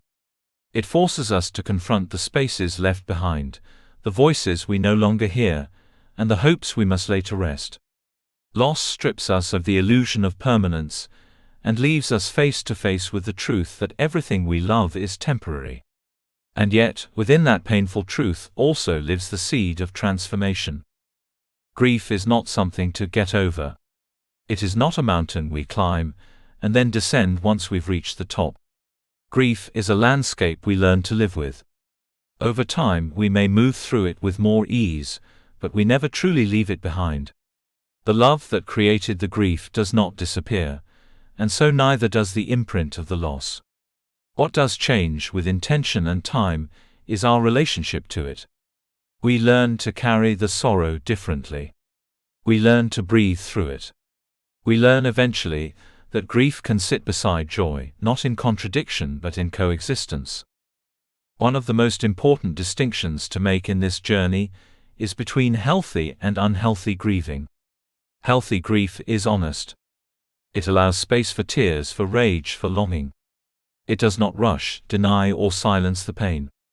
It accepts that healing is not linear, that some days will feel like progress and others will feel like regression. Healthy grief acknowledges the reality of loss and seeks ways to integrate that loss into a new version of life. It doesn't demand forgetting. It asks only for presence. Unhealthy grieving, by contrast, becomes a prison. It can manifest as denial, avoidance, or numbness. It might look like emotional shutdown, self-isolation, addiction, or obsessive rumination. Sometimes people get stuck in their grief, unable to accept what has happened, replaying the same scenes over and over in their minds. This is not weakness. It is the psyche's desperate attempt to make sense of a pain that feels unbearable. But when we become trapped in grief without moving through it, we suffer unnecessarily. We lose not only what was taken from us, but also our ability to live fully in the present. Understanding the stages of grief can be helpful, not as a rigid path, but as a framework for recognizing where we are. Elizabeth Kubler-Ross first introduced 5 stages: denial, anger, bargaining, depression, and acceptance.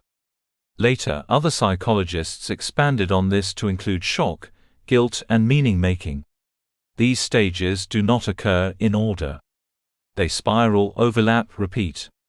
One moment we might feel calm, and the next we are angry or inconsolable. This is not regression. It is part of the natural process of grieving. Denial often acts as a shock absorber. It protects us from the full weight of the loss until we are strong enough to feel it. It may show up as numbness, disbelief, or a strange detachment. Anger can follow, directed at ourselves, at others, or at the universe itself. We may ask why this happened, why life feels so unfair. Bargaining is the stage of what-ifs and if-onlys. We mentally negotiate with the past, wishing we could change the outcome. Depression comes when the finality of the loss truly sets in. We feel the emptiness, the absence, the ache of something that cannot be restored. And then at some point, often gently, and not always permanently, we arrive at acceptance. This does not mean we are okay with what happened. It means we have stopped resisting reality. We begin to find ways to live with it. But what happens when we get stuck? Sometimes, grief feels like it's digging a permanent hole in our chest. We feel frozen in time, disconnected from life around us. The laughter of others feels distant or even offensive. Joy feels like betrayal. We may hold on to grief as a way of holding on to the person or thing we lost, fearing that letting go of our sorrow means letting go of our love. But grief, when held too tightly, can harden. It can become our identity. We may define ourselves by our loss, or fear who we'll be without it. The task then is not to let go of love or memory, but to let go of the suffering that no longer serves. We honor what we lost not by remaining broken, but by choosing to live well in its memory. To move through grief compassionately, we must first give ourselves permission to grieve. This seems obvious, but many people deny themselves that right. They feel they must be strong for others, or that their loss wasn't as bad as someone else's. But comparison has no place in grief. Pain is pain. It does not need to be ranked to be valid. Whatever you have lost matters, and your sorrow is worthy of space. Let yourself cry without apology. Let yourself sit in silence without explanation. Let yourself fall apart when you need to. This is not weakness, it is sacred. Rituals can help provide a sense of grounding in the chaos of loss. Lighting a candle, visiting a grave, writing letters to the one you've lost, or creating a memory book can offer a tangible way to connect with your grief. These acts give form to what feels formless. They allow us to externalize some of the pain, to give it shape and meaning. Some people find comfort in spiritual traditions, others create their own. What matters is that the ritual feels authentic to you. Breathwork and movement can also help release the grief stored in the body. As with guilt and shame, grief lives in the muscles, the heart, the nervous system. It shows up as fatigue, tension, or a hollow ache. Sometimes talking is not enough. The body needs to move. Gentle yoga, stretching, even walking can help process the emotions trapped in your cells. With each breath, you send a message to your body that it is safe to feel, safe to heal. Another powerful tool is writing. Grief often clogs the throat, making it hard to speak what we feel. Writing creates a space where nothing has to be edited or explained. You might write letters to the one you lost, or journal about how your grief is evolving. Let the page hold your confusion, your rage, your sorrow, and your memories. With time, these words can become a record of your healing, a testament to your resilience. Grieving in isolation can deepen despair. Yet many people withdraw because they fear burdening others or because they sense that the world has moved on. But connection is vital. Seek out those who can sit with your grief without trying to fix it. Whether through therapy, support groups, or honest friendships, find spaces where your pain can be held with tenderness. You deserve to be heard, even when your words don't make sense. You deserve to be seen, even when you feel invisible. It's important too to acknowledge that grief changes you. There is no return to the you that existed before the loss. That version of you died in a sense with what you lost. But that does not mean your new self is lesser. It means you are being remade. Slowly, painfully, beautifully, you are becoming someone who has known deep love and deep sorrow. And that kind of person carries a depth that cannot be faked. You become someone who understands others' pain more intimately. You become someone capable of profound compassion. Your heart breaks and it grows. Letting go of grief does not mean forgetting. It means loosening your grip on suffering. It means letting go of the need to relive the pain every day. It means opening your hands so that one day joy can land there too. There may be guilt in allowing yourself to feel joy again, as though you are betraying what you've lost. But joy does not erase grief, it honors it. It says, I have suffered, and I still choose to live. It says, love mattered, and I will carry it forward. In time, the sharpness of grief dulls. The waves become less frequent, less violent. You will still miss them. You will still have moments that take your breath away.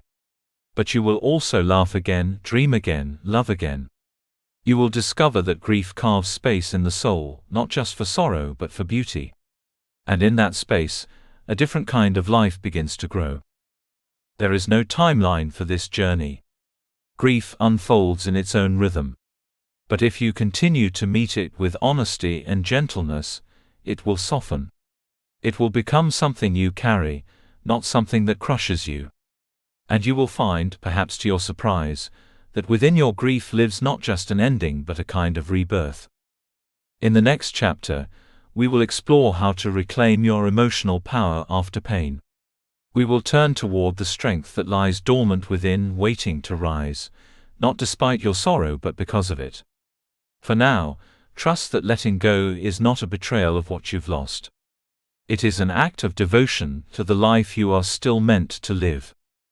Chapter 9: Overcoming Betrayal and Broken Trust. Betrayal is one of the deepest wounds the human heart can endure. When someone we love or depend upon breaks the sacred contract of trust, the aftermath can feel like an earthquake shaking the very foundations of our being. It leaves us disoriented, questioning not only the relationship, but also our own judgment and worth. To be betrayed is to experience a fracture not only in external bonds, but within ourselves, a fracture that can shake our sense of safety, belonging, and identity. The emotional aftermath of betrayal is complex and multifaceted. It is not merely disappointment or anger, it is a profound rupture of the trust that allows intimacy and vulnerability to thrive. Trust is a fragile thread woven through relationships, romantic, familial friendships or professional, that when severed, leaves behind a chasm filled with confusion, hurt, and often a pervasive sense of disbelief. How could they do this to me? What did I do wrong? Was I ever enough? These questions echo endlessly in the mind, inviting a spiral of self-doubt and pain. Betrayal shakes the core assumptions we hold about ourselves and the world. We believe that those closest to us will protect our vulnerabilities, respect our boundaries, and honor our connection. When that belief is shattered, it is not just the other person's actions we mourn the loss of safety and certainty. This kind of pain does not only wound the heart, it also unsettles the mind and body. Some people experience anxiety, insomnia, or even physical symptoms like headaches or a heavy chest. It is a full-bodied experience of grief and loss. At the same time, betrayal activates our survival instincts. Our minds race to make sense of what happened, often oscillating between anger, sadness, and bargaining for what might have been. Some withdraw into silence, while others seek answers or confrontation. This raw emotional terrain can feel endless. However, it also presents a critical turning point, a doorway toward healing and transformation if approached with care and intention. The first and perhaps most challenging step toward overcoming betrayal is rebuilding inner trust. When someone betrays us, it chips away at our belief in ourselves, the belief that we can know people, protect ourselves, and make wise choices. We begin to fear our own judgment and question our ability to keep ourselves safe emotionally. Rebuilding this trust requires patience, self-compassion, and conscious effort. It means affirming that although we were hurt, we are not broken, and that the capacity for discernment can be restored. Inner trust grows from reconnecting with ourselves on a deeper level. It begins with acknowledging the pain without judgment, allowing ourselves to feel the hurt, anger, and confusion without pushing it away or diminishing it. Emotional honesty is the soil in which trust is planted. From there we cultivate self-awareness, learning to recognize our feelings, triggers, and needs. This process can be supported by mindfulness, journaling, or therapy, all of which create a safe container for exploring the inner landscape after betrayal. As inner trust strengthens, so too must our external boundaries. Boundaries are the invisible lines that protect our emotional and physical well-being. They tell others how we wish to be treated and what we will not tolerate. After betrayal, boundaries often need to be rebuilt or fortified because they may have been ignored, crossed, or misunderstood. Setting boundaries is an act of reclaiming power and self-respect. It sends a clear message: I deserve to be safe. I deserve to be honored. Learning to establish healthy boundaries is not about creating walls to keep everyone out. It is about defining what is acceptable and what is not in relationships. This can be difficult for someone recovering from betrayal, especially if the lines between love and pain were previously blurred. Boundaries may look different depending on the context. They might mean limiting contact with the betrayer, requiring honesty moving forward, or choosing to protect ourselves from situations that trigger old wounds. Importantly, boundaries are flexible and evolve as healing progresses. Healing from betrayal also requires reframing how we understand the person who hurt us, without excusing the harm done. Often, when we are betrayed, our minds swing between demonizing the other person or blaming ourselves entirely. Neither extreme offers liberation. The path forward involves seeing the complexity of human flaws and recognizing that betrayal, while painful, is not a reflection of our worth.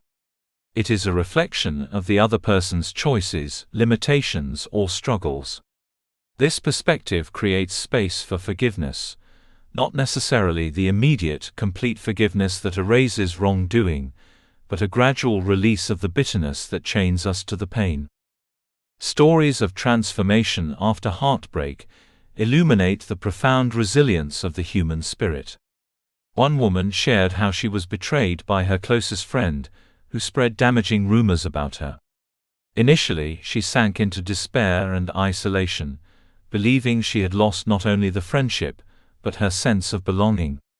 Through therapy and a commitment to self-care, she began to rebuild her confidence. She set firm boundaries with toxic influences and learned to prioritize relationships that honored her. Over time, her heart softened again, and she found the courage to trust others. Her experience reshaped her understanding of trust, not as blind faith, but as a courageous choice to be open while protecting her dignity. Another story comes from a man betrayed in his marriage, who felt shattered by the infidelity of his spouse. The betrayal cut deeply into his identity as a husband and father.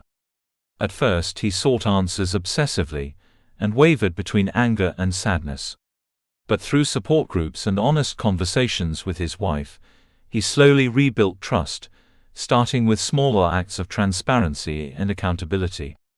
More importantly, he rebuilt trust in himself, learning to listen to his intuition and express his feelings authentically. Though the relationship did not fully restore, his journey led him to a stronger sense of self and healthier relationships later in life. Transformation after betrayal is not a return to what was but a journey toward what can be, a rebirth of sorts.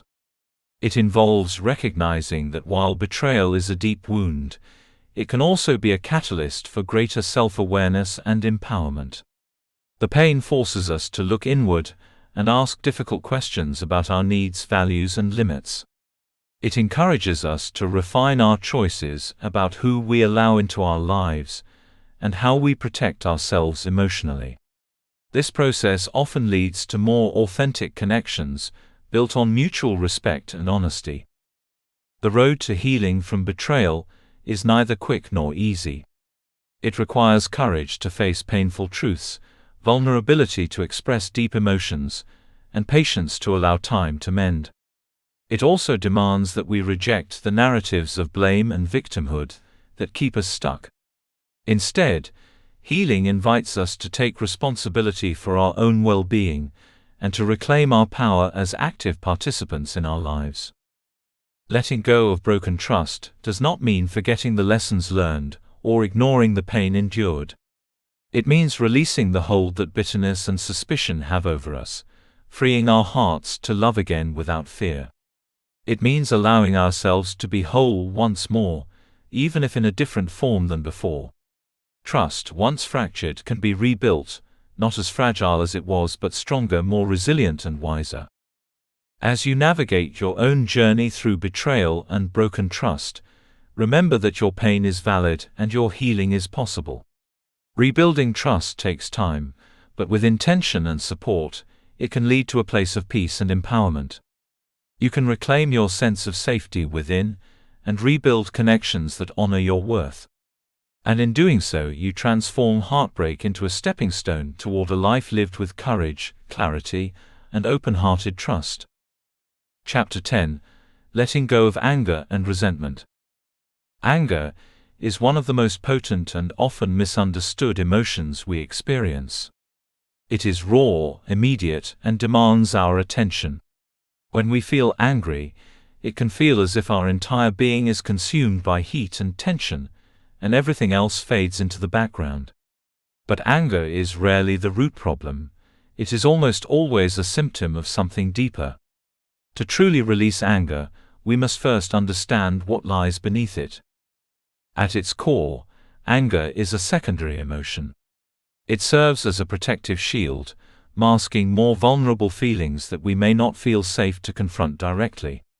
Underneath anger we often find pain, fear, helplessness, or hurt. For instance, when someone betrays us, we might feel furious at their disloyalty, but the underlying reality is a deep wound of sadness and abandonment. When we lash out in anger, it can be an attempt to regain control, to defend ourselves from feelings that feel overwhelming or shameful.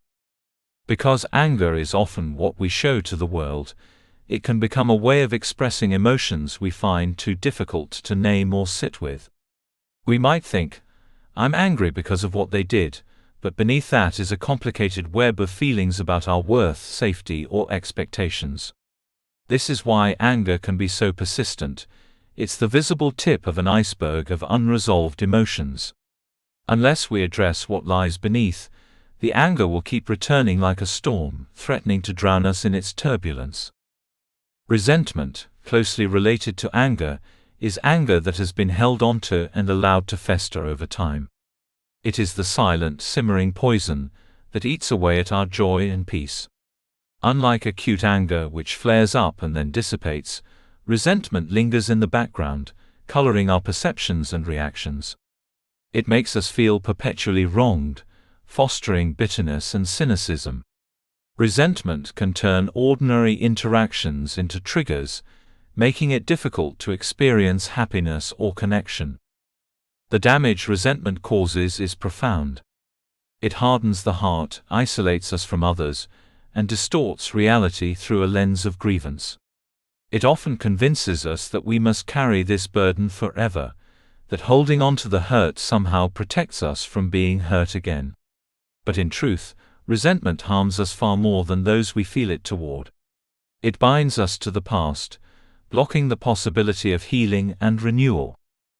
Letting go of anger and resentment is not about denying or suppressing these emotions. It is not about pretending we are okay with injustice or harm. Rather, it is about learning to hold these feelings with awareness and compassion, allowing them to pass through us without defining us.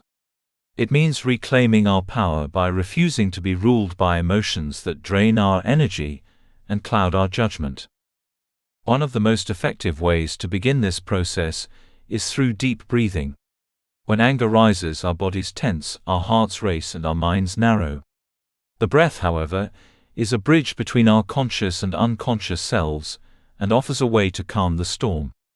Slow, intentional breathing activates the parasympathetic nervous system, the body's natural relaxation response, lowering heart rate and easing muscle tension.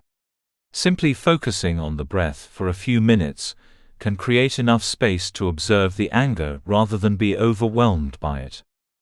Movement is another powerful tool for releasing anger. Because anger is stored not only in the mind, but also in the body, physical activity can help discharge the energy that builds up during emotional arousal. Whether it is through vigorous exercise like running or boxing, or gentler forms such as yoga and stretching, moving the body allows us to express what words often cannot. Movement grounds us back into the present moment and shifts energy from contraction to flow. Reframing is a mental technique that helps us change our relationship with anger. Instead of seeing anger as purely destructive, reframing invites us to view it as a signal, a messenger that something important needs attention. This shift in perspective can reduce the intensity of the anger and open the door to understanding its source. For example, if you find yourself angry at a colleague for ignoring your contributions, reframing might lead you to realize that the anger actually points to feelings of invisibility or lack of respect. Recognizing these underlying needs allows for clearer communication and healthier responses. Letting go of resentment often requires a deliberate practice of forgiveness, not necessarily in the traditional sense of excusing harm, but as an act of releasing yourself from the chains of bitterness. Forgiveness is a gift we give ourselves, freeing us from the relentless grip of past injuries. It does not mean forgetting what happened or pretending it was okay. It means choosing peace over perpetual pain. This process of releasing anger and resentment can be slow and nonlinear. Sometimes the feelings will return, as if testing your commitment to healing. This is normal. Emotional work is like tending a garden.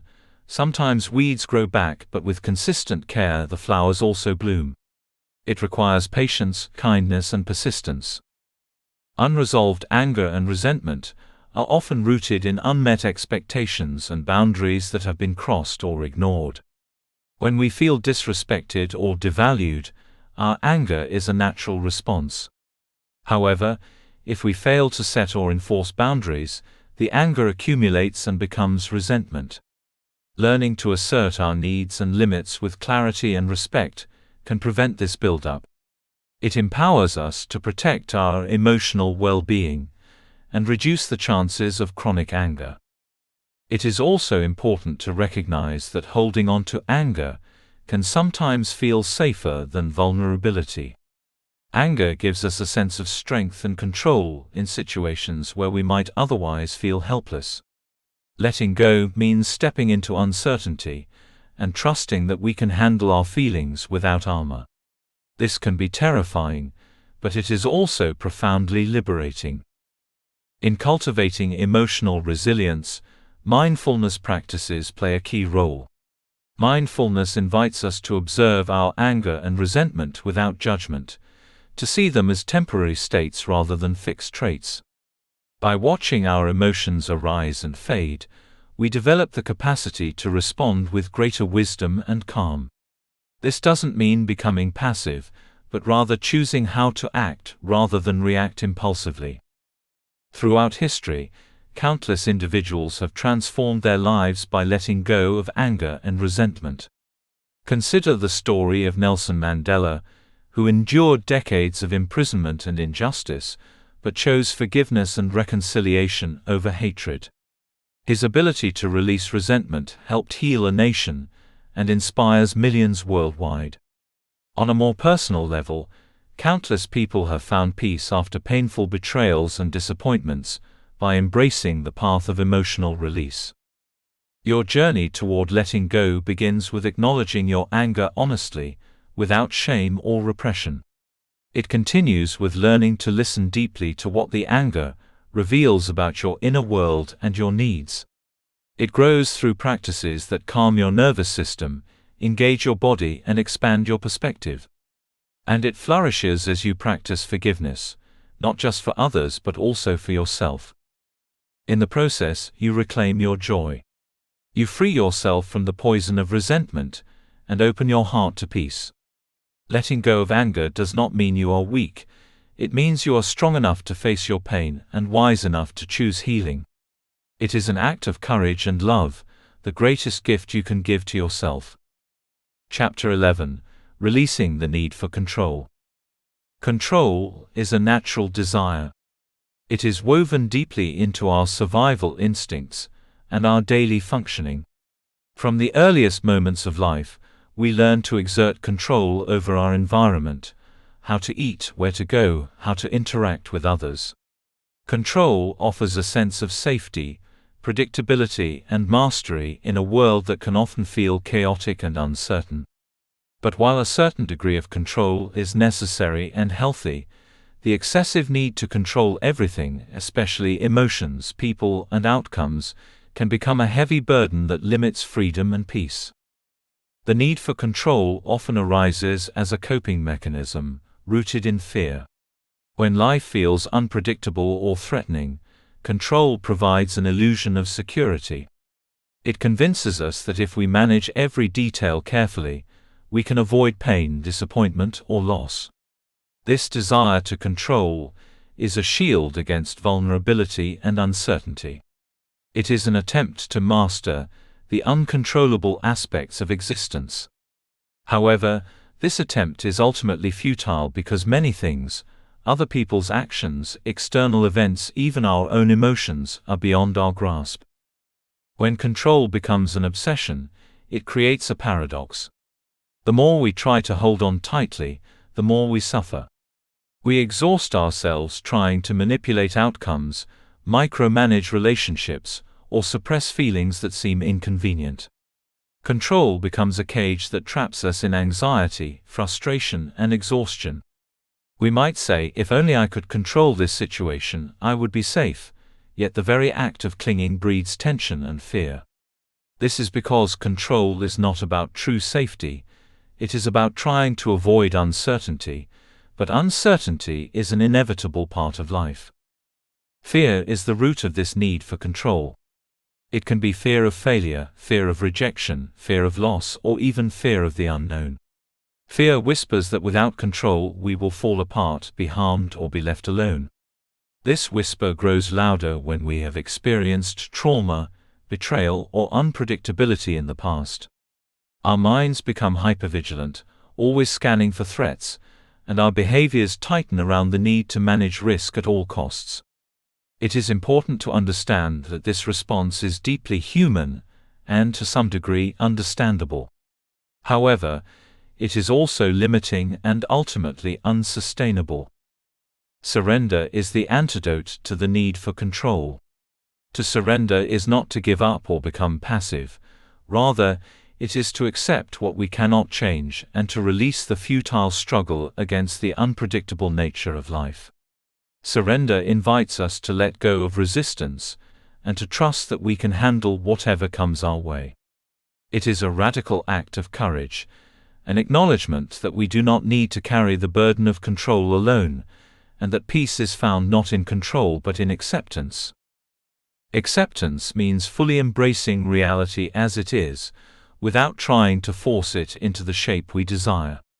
It means recognizing that life is a dynamic flow of change, with highs and lows, joys and sorrows, certainty and mystery. Acceptance is the foundation of inner freedom. When we accept what is, we stop battling reality and instead engage with it more skillfully. This does not mean resignation or complacency, but rather meeting life with openness and resilience. Detachment is a complementary concept that helps us release the need to control outcomes and people. Detachment is not indifference or disconnection. It is the ability to care deeply without becoming entangled in expectations or attachments. It allows us to invest our energy where it matters, without being overwhelmed by the results. For example, in relationships, detachment enables us to love and support others while respecting their autonomy and choices. It helps us avoid the trap of trying to control others to feel safe or validated. Mindfulness is a powerful tool in cultivating surrender, acceptance, and detachment. Mindfulness invites us to live in the present moment with awareness and curiosity, rather than getting caught up in worries about the future or regrets about the past. Through mindfulness, we develop the capacity to observe our thoughts, emotions, and bodily sensations without judgment. This observation creates space between us and our habitual reactions, including the urge to control. When we practice mindfulness, we learn to notice the impulse to control as it arises, and we can choose whether or not to act on it.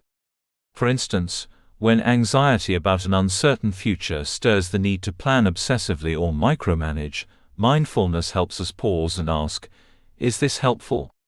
Can I release this need right now?"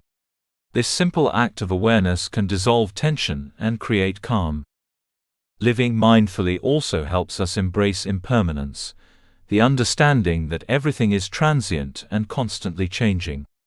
Recognizing impermanence softens our grip on control, because it reveals the futility of clinging to fixed outcomes. Instead, we learn to flow with life's natural rhythms and respond with flexibility and grace. The journey of releasing control is deeply personal and often challenging. It may feel like stepping into the unknown without a safety net. Yet, it is in this vulnerability that we discover strength and freedom. Letting go of control opens the door to creativity, spontaneity, and genuine connection. It allows us to engage fully with life as it unfolds, rather than being trapped in the illusion of control.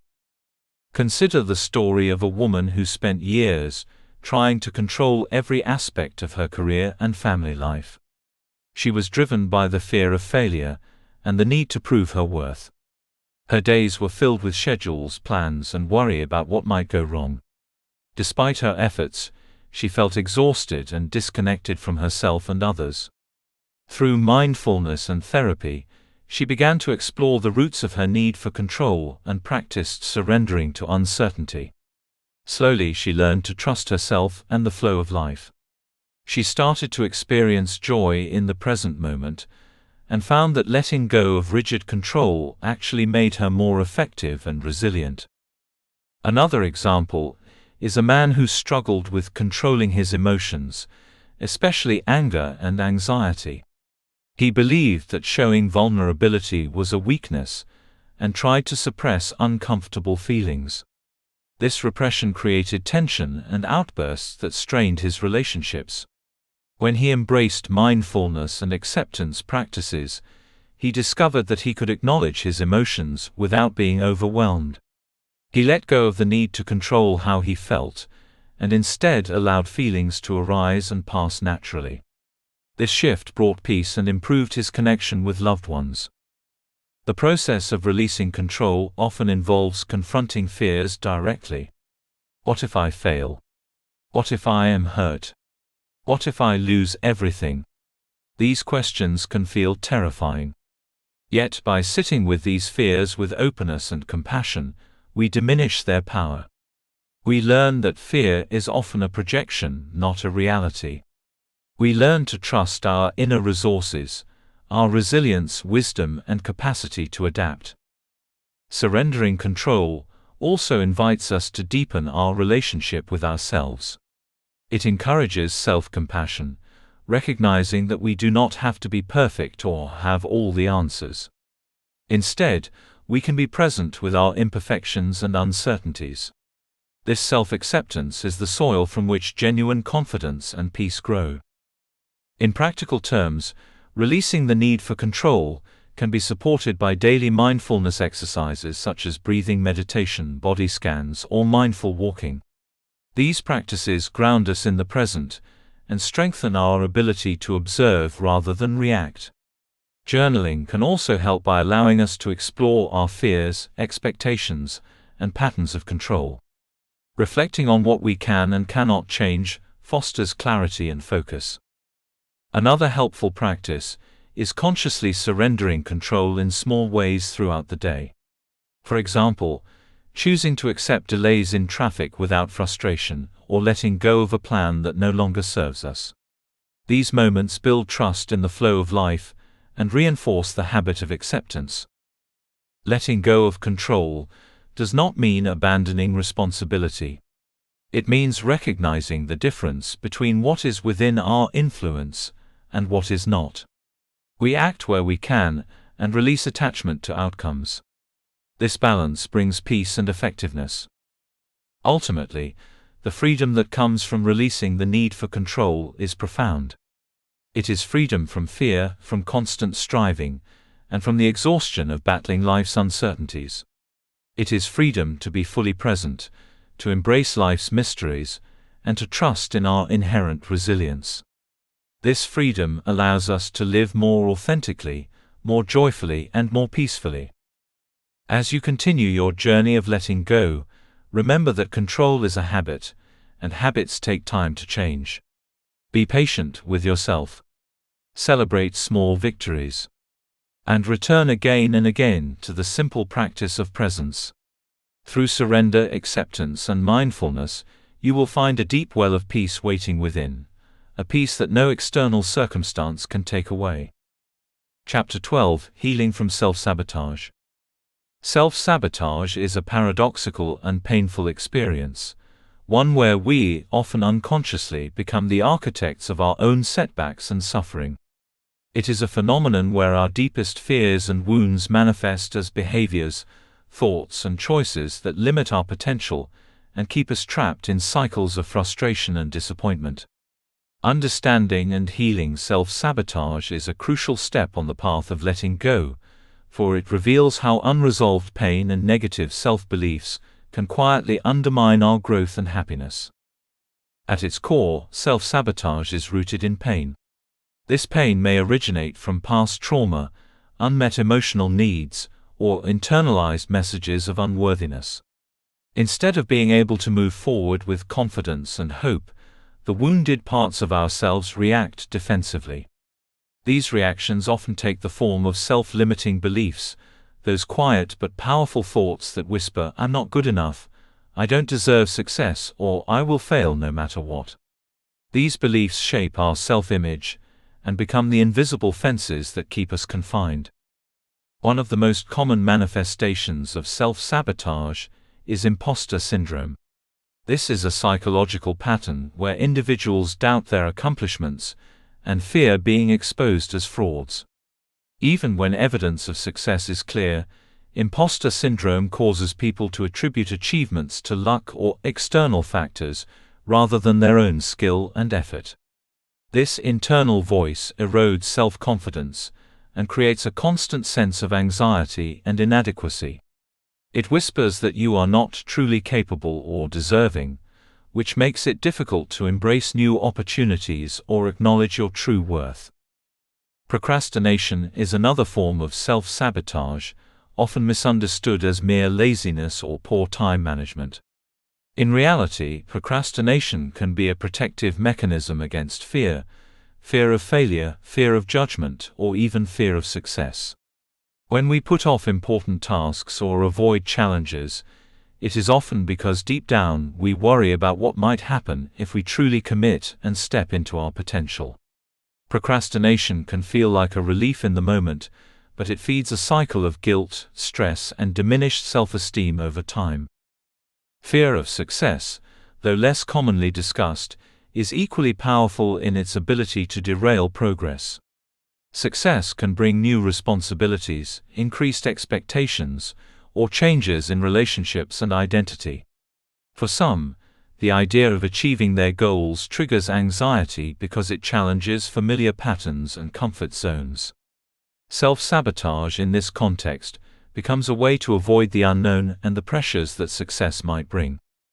All of these behaviors, imposter syndrome, procrastination, fear of success, are symptoms of deeper emotional wounds and unhelpful mental patterns. They signal that there are parts of us still in pain, still unsure of their place in the world.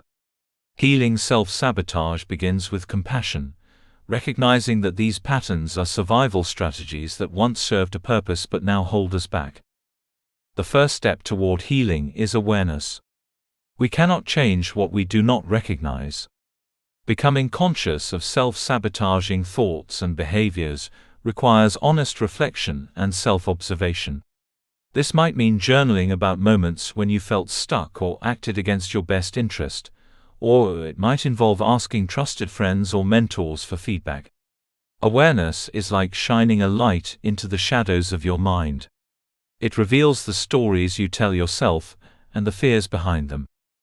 Once aware, the next crucial step is to challenge and reprogram these negative thought loops. Our brains are wired to seek patterns, and negative beliefs often become automatic responses that shape our reality. However, through intentional practice, we can create new neural pathways. This is the essence of neuroplasticity, the brain's remarkable ability to change and adapt. Reprogramming begins with questioning the validity of limiting beliefs. For example, if you hear the voice that says, "I'm not good enough," ask yourself, is this really true? What evidence do I have that contradicts this thought? Gathering concrete examples of your strengths, achievements, and positive qualities can weaken the power of negative self-talk. This process helps you build a more balanced and truthful inner narrative. Affirmations and positive self-talk can also support this shift. However, it is important that these are realistic and resonate deeply with you. Simply repeating phrases without belief can feel hollow or even increase resistance. Instead, craft affirmations that acknowledge both your humanity and your potential, such as, "I am learning and growing every day," or "I deserve kindness and success." Mindfulness practices play a vital role in healing self-sabotage. By cultivating present moment awareness, you learn to observe thoughts and emotions without immediately reacting or identifying with them. This space of observation gives you the power to choose how to respond, rather than being driven by unconscious patterns. When feelings of doubt or fear arise, mindfulness allows you to acknowledge them with curiosity and compassion, rather than judgment or avoidance. Another important tool is setting small, manageable goals. Large ambitions can feel overwhelming and trigger self-sabotage through fear or procrastination. Breaking goals into achievable steps creates a sense of progress and momentum. Celebrate these small victories, to reinforce positive experiences and build confidence. Over time, these incremental wins accumulate and reshape your self-perception. Seeking support is often essential. Healing from self-sabotage is difficult to do alone, because these patterns are deeply embedded and sometimes tied to past trauma. Working with a therapist, coach, or support group can provide guidance, accountability, and new perspectives. Therapy, especially modalities like cognitive behavioral therapy, CBT, can be particularly effective in identifying and transforming harmful beliefs and behaviors. It is also crucial to cultivate self-compassion throughout this process. Many who struggle with self-sabotage carry harsh inner critics who compound their pain. Learning to treat yourself with the same kindness and patience you would offer a friend is transformative. Self-compassion means recognizing that making mistakes and facing challenges are part of being human. It allows you to forgive yourself and keep moving forward, rather than getting stuck in cycles of shame and self-blame. Healing self-sabotage is not about becoming perfect or eradicating all negative thoughts.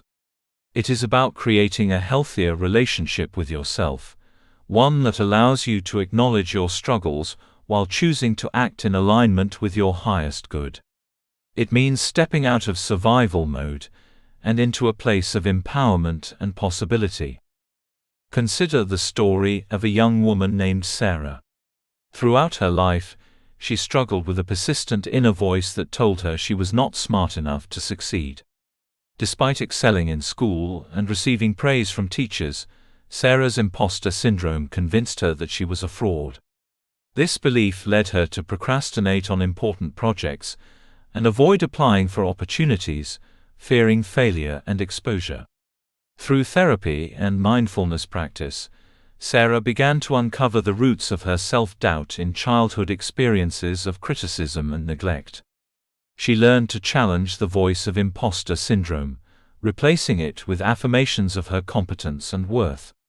With time, Sarah was able to embrace new challenges and celebrate her achievements without self-sabotage.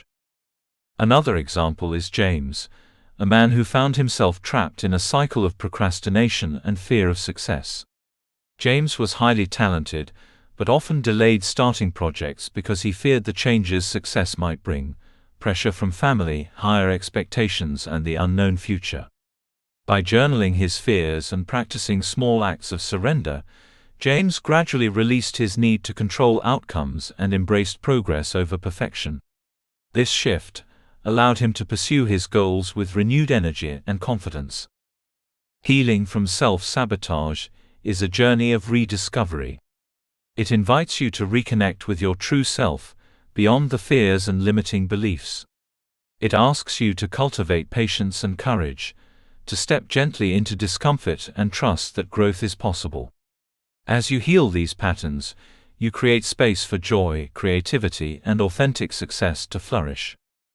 In the end, letting go of self-sabotage is a profound act of self-love. It is choosing to break free from invisible chains and reclaim your power. It is an invitation to live fully, to embrace your worth, and to walk your path with open-hearted confidence. Chapter 13: Detoxing from Toxic Relationships. Toxic relationships are a pervasive and deeply painful experience that many people endure without fully recognizing the damage they cause. Whether they are romantic partnerships, family ties, friendships, or even professional connections, toxic relationships have the ability to drain us emotionally, erode our self-worth, and keep us trapped in cycles of hurt and confusion. Detoxing from toxic relationships is not merely a matter of distancing oneself physically or emotionally. It is a profound journey of reclaiming personal power, establishing boundaries, and nurturing healing from the inside out. To understand the nature of toxic relationships, it's essential to first clarify what they are and how they manifest.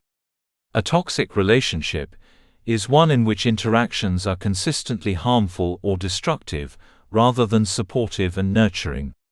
The toxicity can be overt, such as verbal abuse, manipulation or betrayal, or more subtle, such as emotional neglect, passive aggressiveness or chronic criticism.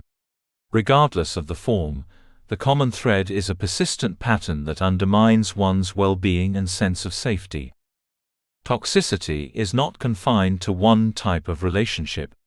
Romantic relationships often receive the most attention in discussions about toxicity, perhaps because of the intensity of emotions involved and the vulnerability of intimacy.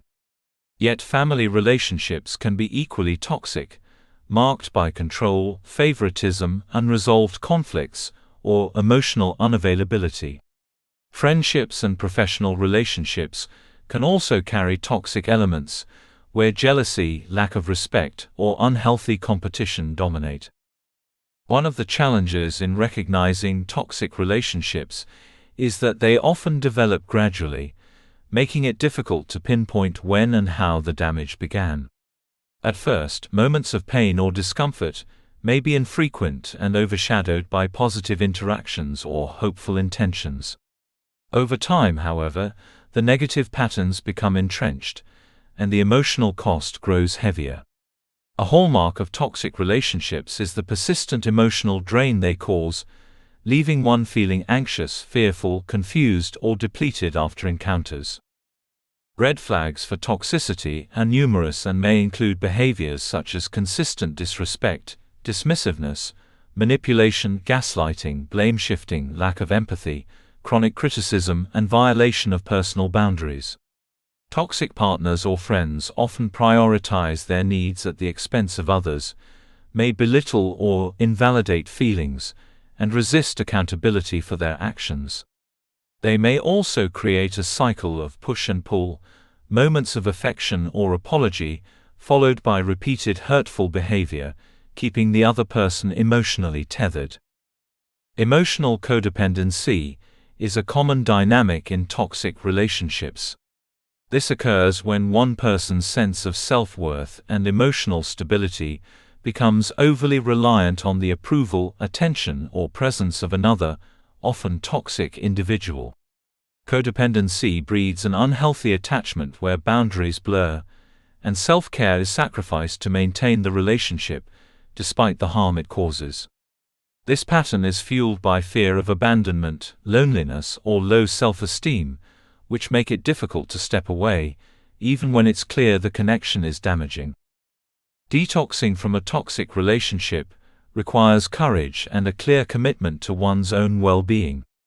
It often begins with honest self-reflection and the difficult acknowledgement that a relationship is not serving your highest good. This awareness is a powerful step, but it is frequently met with resistance. The mind can cling to hope, the heart to attachment, and the ego to identity tied up in the relationship. This internal conflict is natural, but must be faced with compassion and resolve. Setting boundaries is a critical component of detoxification. Boundaries are the invisible lines that protect your emotional, mental, and physical space. In toxic relationships, boundaries are often ignored, tested, or trampled. Learning to clearly define and communicate what is acceptable and what is not is an act of self-respect. This might mean stating limits on how you expect to be spoken to, how often you engage, or what behaviors you will no longer tolerate. While boundary setting can initially provoke pushback or attempts to manipulate, standing firm is essential to reclaiming power. In some cases, detoxing requires distancing oneself from the toxic individual. This could mean reducing contact, creating physical space, or, in more severe situations, ending the relationship altogether. Ending a toxic relationship is rarely easy, especially when it involves family or long-term friendships. Feelings of guilt, obligation, or fear of loneliness can complicate the process. However, it is important to remember that preserving your mental health and emotional peace is not selfish, it is necessary. The decision to step away does not always mean a complete severance. Sometimes it involves redefining the relationship with new boundaries or changing the nature of interaction. For example, a person might choose to interact only in group settings rather than one-on-one or limit conversations to neutral topics. These adjustments help reduce exposure to toxicity while maintaining necessary or desired connections. Practical steps to detox from toxic relationships often begin with identifying and naming the toxicity. Writing down specific incidents or feelings can provide clarity and reinforce the reality of the situation, which can sometimes be clouded by confusion or denial. It can also be helpful to seek support from trusted friends, counselors, or support groups who can provide validation and guidance without judgment. Creating a safety plan is another important measure, especially in situations where emotional or physical abuse is present. Safety planning involves preparing for conversations or exits by anticipating possible reactions and ensuring you have resources or support systems in place. This might include arranging a safe place to stay, having important documents accessible, or enlisting allies who can assist if needed. Healing after detoxing requires nurturing your emotional wounds and rebuilding your sense of self outside the influence of toxicity. This process can be deeply transformative, allowing you to rediscover your strengths, set healthier relationship patterns, and cultivate self-love. Practices such as journaling, meditation, therapy, and engaging in activities that bring joy and fulfillment support this renewal. Understanding why toxic relationships often occur can also deepen healing. Sometimes individuals unconsciously gravitate toward toxicity because it feels familiar, perhaps mirroring patterns from childhood or past trauma. Recognizing these patterns enables you to break the cycle and create new, healthier connections based on mutual respect and care. Forgiveness, whether of others or oneself, can play a nuanced role in detoxing from toxicity. Forgiving does not mean excusing harmful behavior or reopening wounds. Instead, it is about releasing the grip of bitterness and resentment that can keep you tethered to pain. Forgiveness frees emotional energy, allowing healing and growth to take place. The journey of detoxing from toxic relationships is not linear. It often involves setbacks, moments of doubt, and emotional upheaval. However, each step away from toxicity is a step toward freedom, inner peace, and authentic connection. With time and intentional effort, it becomes possible to surround yourself with relationships that nourish your soul rather than deplete it. Consider the story of Maya, who endured years of emotional manipulation in a close friendship. At first, Maya dismissed the controlling behaviors as signs of care, but gradually she felt more anxious and less herself. After a painful but necessary process of reflection and boundary setting, Maya distanced herself from the friend. Though initially lonely and uncertain, she discovered a new community where respect and kindness were abundant. This detox not only healed her but allowed her to thrive. Or take James, who struggled with a toxic family environment marked by constant criticism and unrealistic expectations. For many years he tried to please everyone, sacrificing his own needs.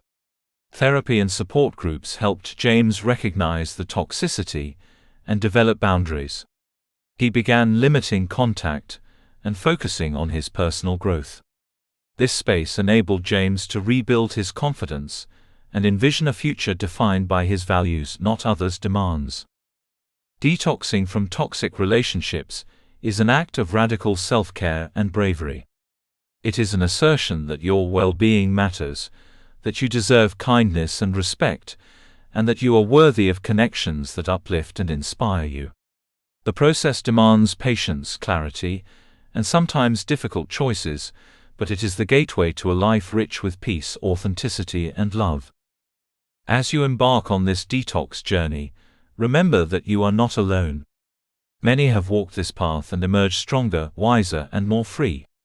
Trust your intuition, seek support, and honor your need for healing. Each step away from toxicity is a step toward the vibrant, joyful life you deserve. Chapter 14: Cultivating emotional resilience.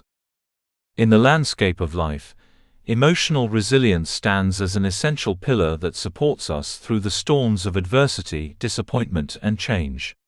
It is the inner strength that allows us to recover, adapt, and even grow in the face of hardship.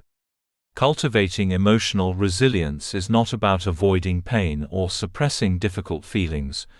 Rather, it is about learning how to engage with those emotions in a way that fosters healing, clarity, and peace.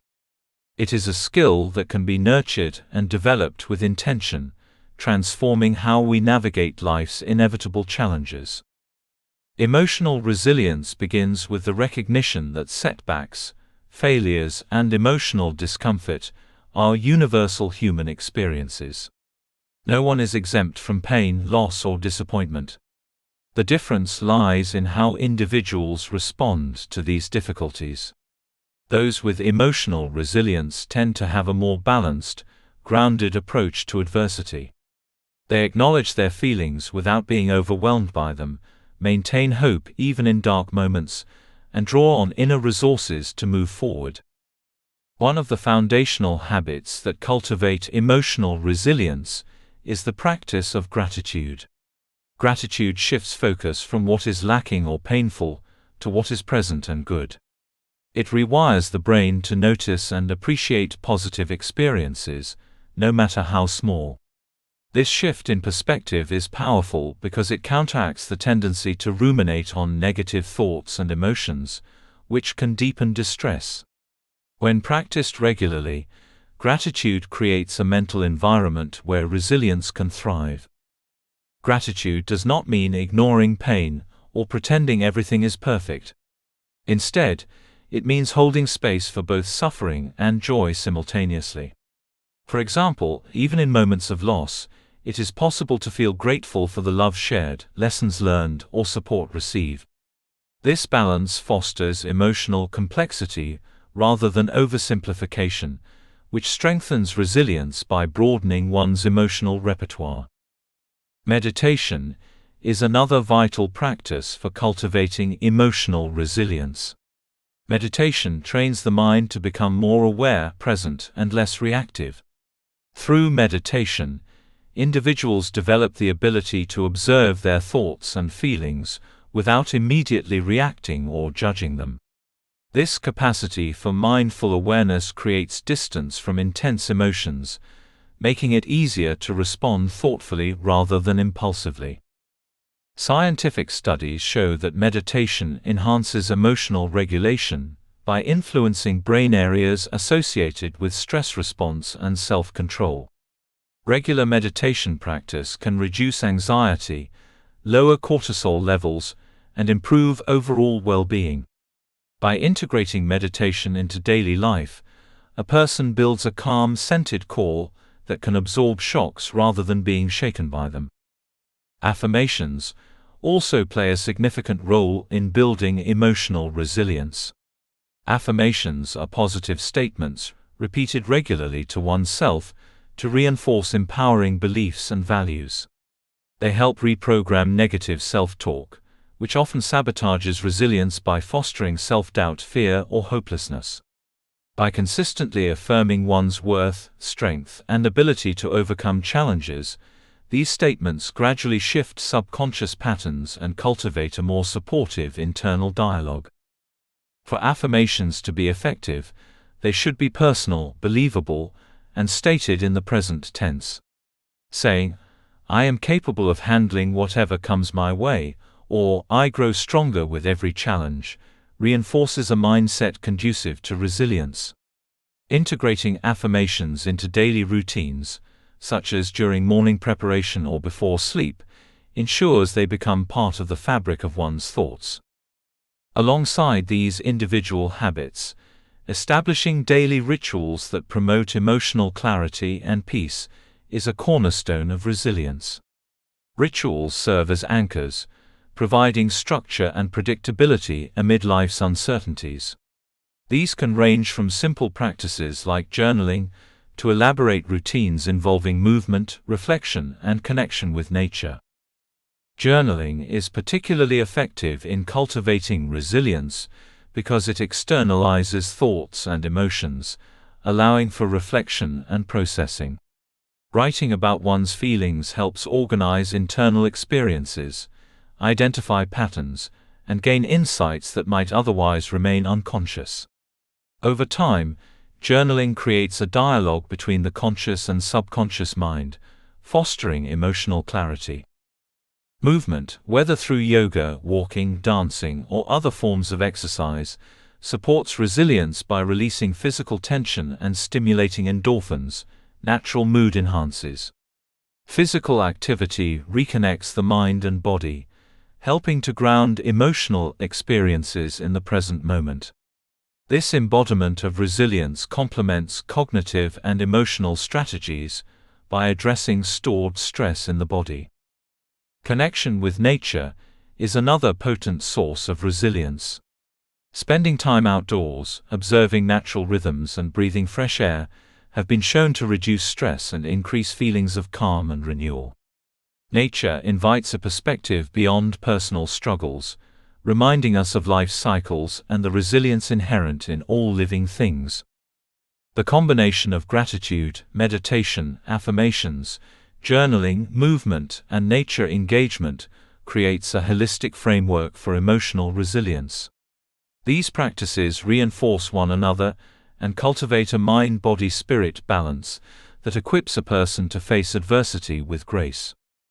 Resilience is also deeply tied to how we interpret challenges. Those who view difficulties as opportunities for learning and growth tend to develop stronger resilience.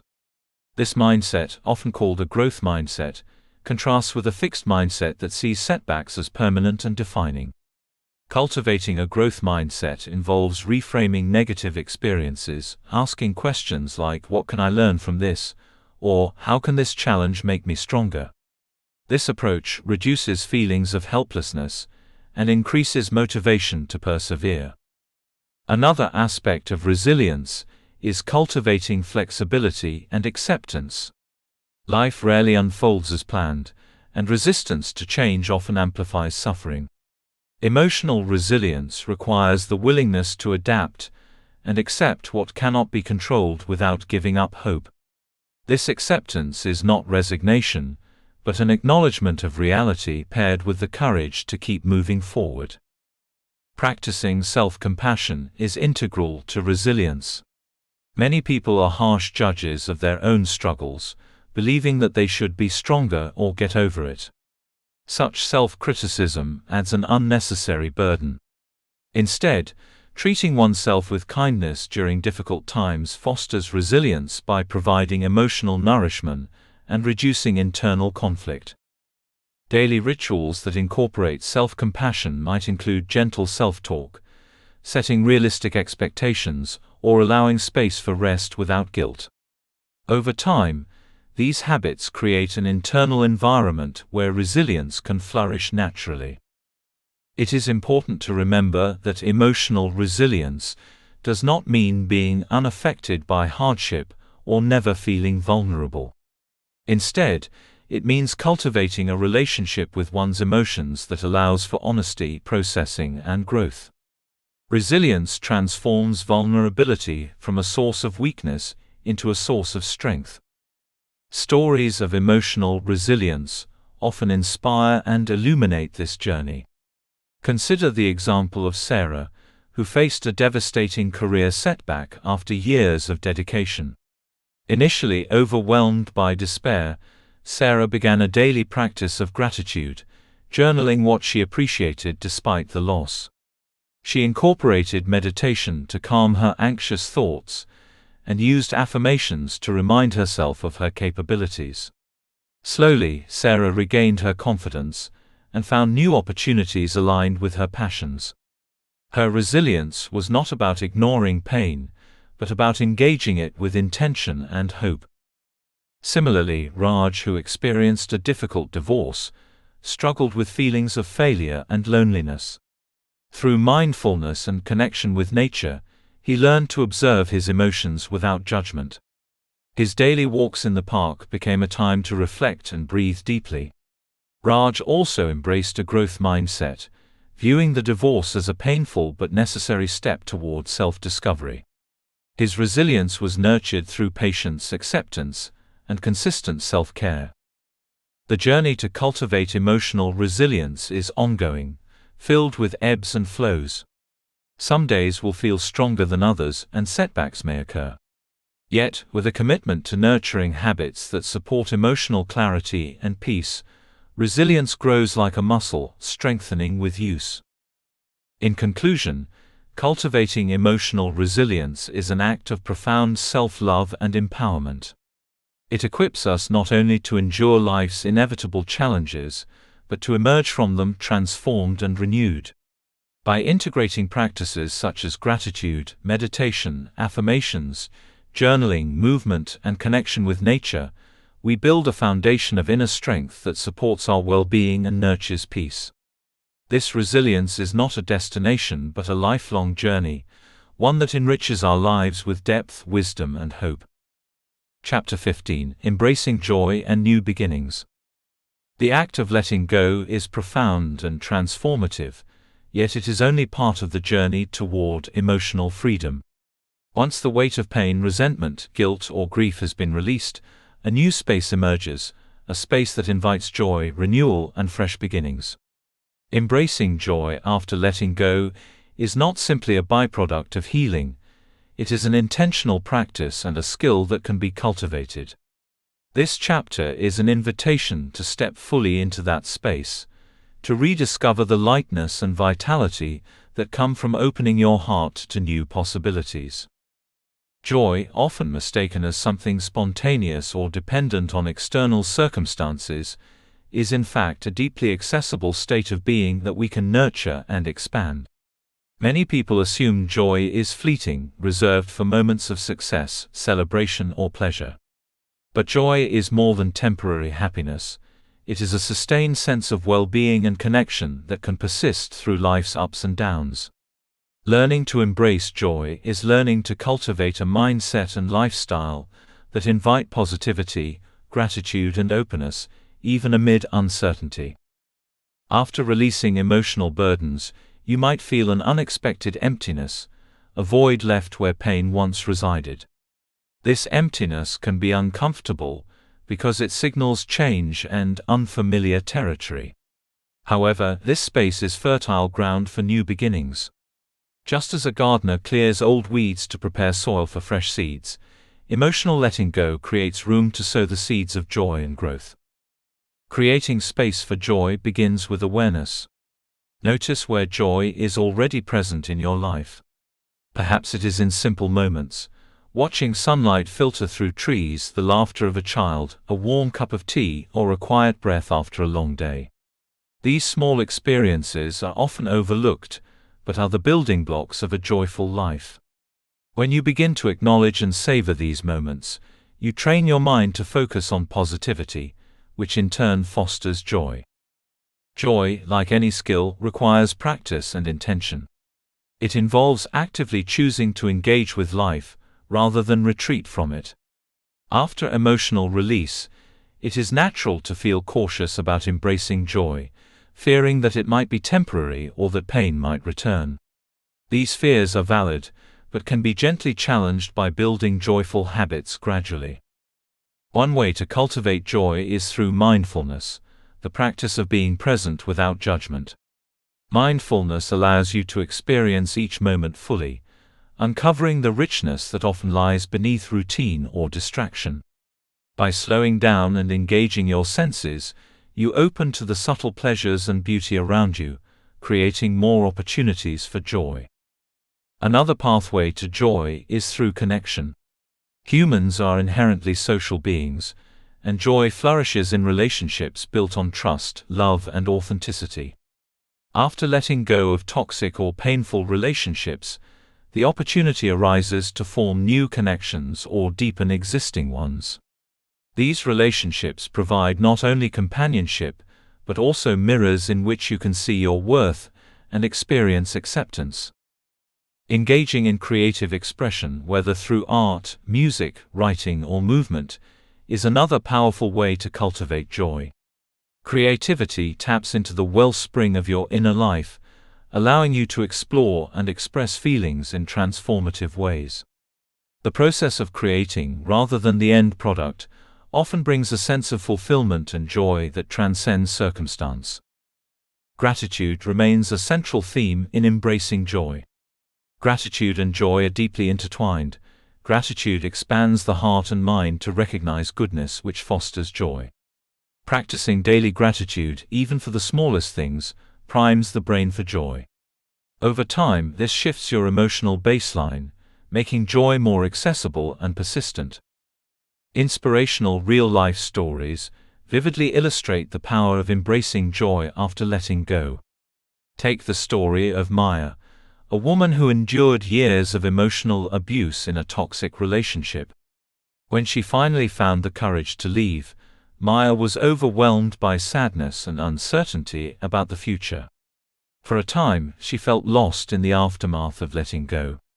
Yet through daily mindfulness and reconnecting with her long-neglected love for painting, Maya rediscovered a spark within herself. Painting became her sanctuary, a source of joy and self-expression that nurtured her soul. With time, Maya built a supportive community around her creativity, formed new friendships and found love again, this time rooted in respect and mutual growth. Her journey demonstrates how embracing joy is a process that unfolds alongside healing. Another poignant example is David, who lost his job and, with it, his sense of identity and security. At first, despair threatened to consume him, but through intentional practice, David began to find joy in unexpected places. He volunteered at a local shelter, where connecting with others who struggled deepened his empathy and gratitude. He took up jogging, discovering joy in movement and the outdoors. Eventually, David started a small business, motivated not solely by profit but by passion and purpose. His resilience and openness to new beginnings transformed what seemed like an ending into a vibrant chapter of his life. These stories underscore an important truth: joy does not erase pain or hardship but coexists with it, enriching life with meaning and hope. When we embrace joy, we affirm life itself, acknowledging its complexities and beauty.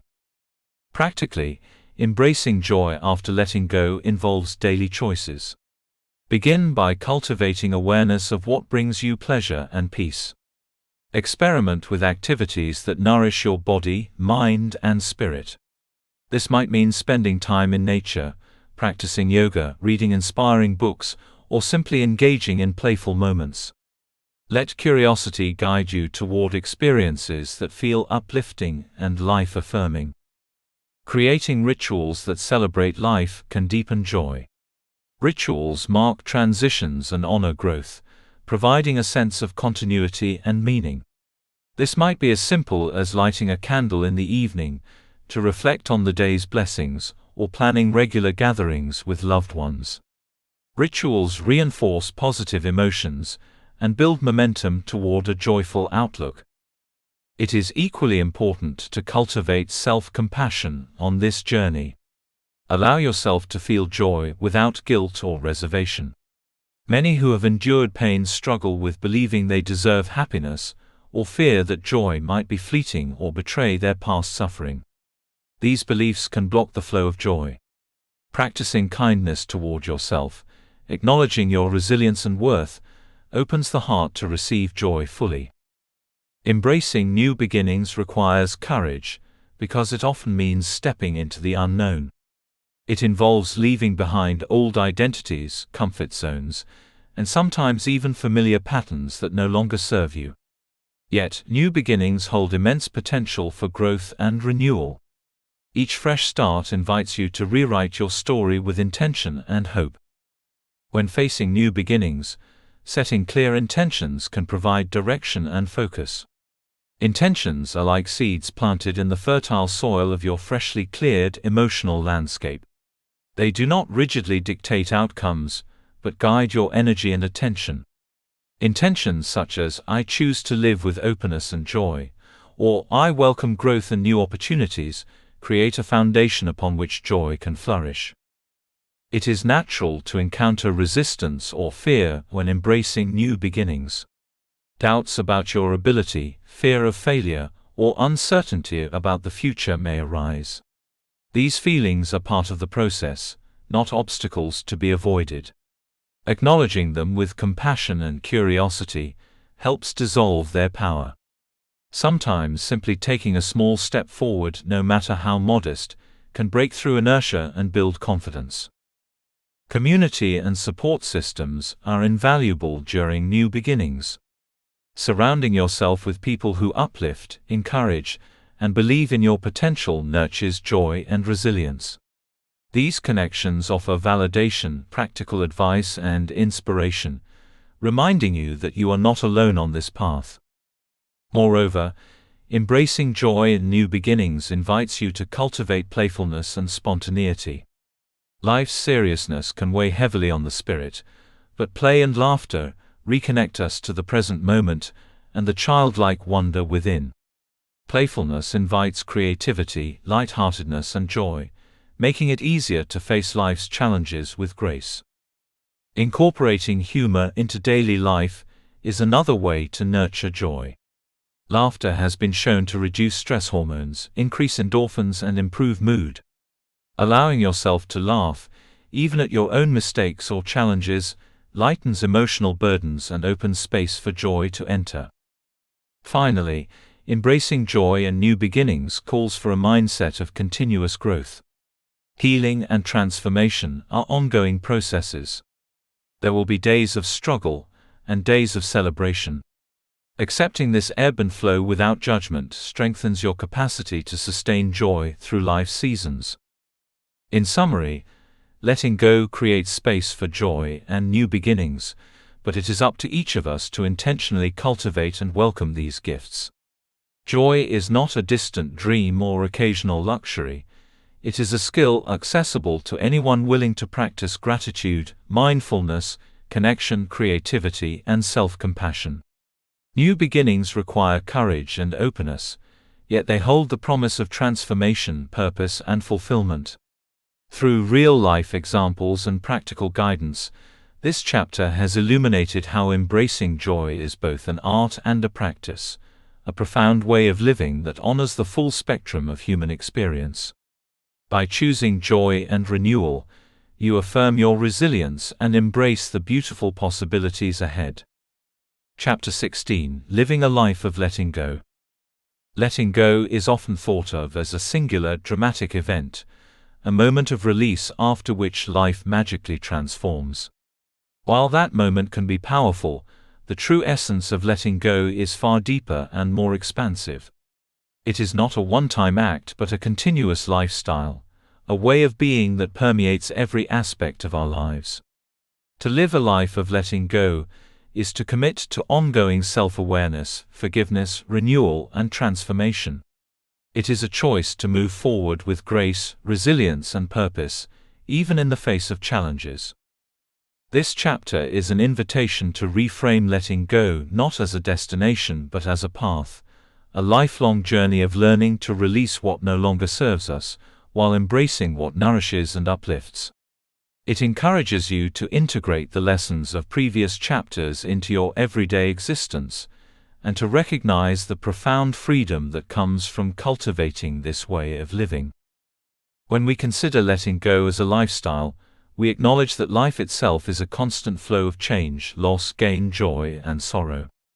Holding on tightly to past pain, regrets, or fears is not only exhausting, but also obstructive to growth and fulfillment. Instead, living a life of letting go means practicing continual emotional housekeeping, regularly checking in with ourselves to identify lingering burdens and consciously choosing to release them. At the heart of this lifestyle is self-reflection, the practice of turning inward with honesty and compassion. Self-reflection is the gentle art of noticing your thoughts, feelings, and behaviors without judgment. It invites curiosity about the stories you tell yourself and the patterns that shape your experience.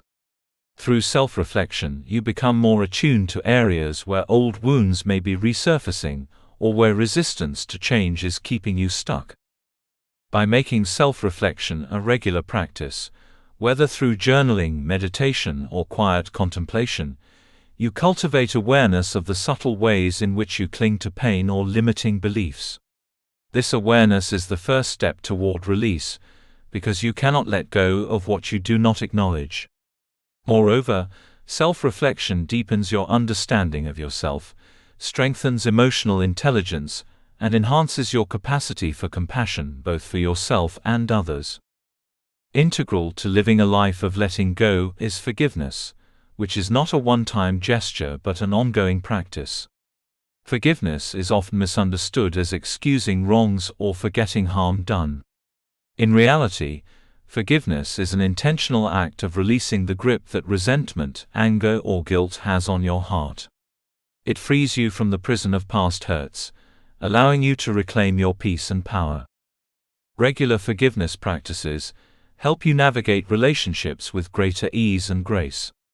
This includes forgiving others who may have caused pain, but also, importantly, extending forgiveness to yourself for mistakes, perceived failures, or moments of weakness. Self-forgiveness is a radical act of self-love that breaks the cycle of self-judgment and shame. It nurtures healing and creates space for growth. Living a life of letting go also means embracing renewal as a natural rhythm of existence.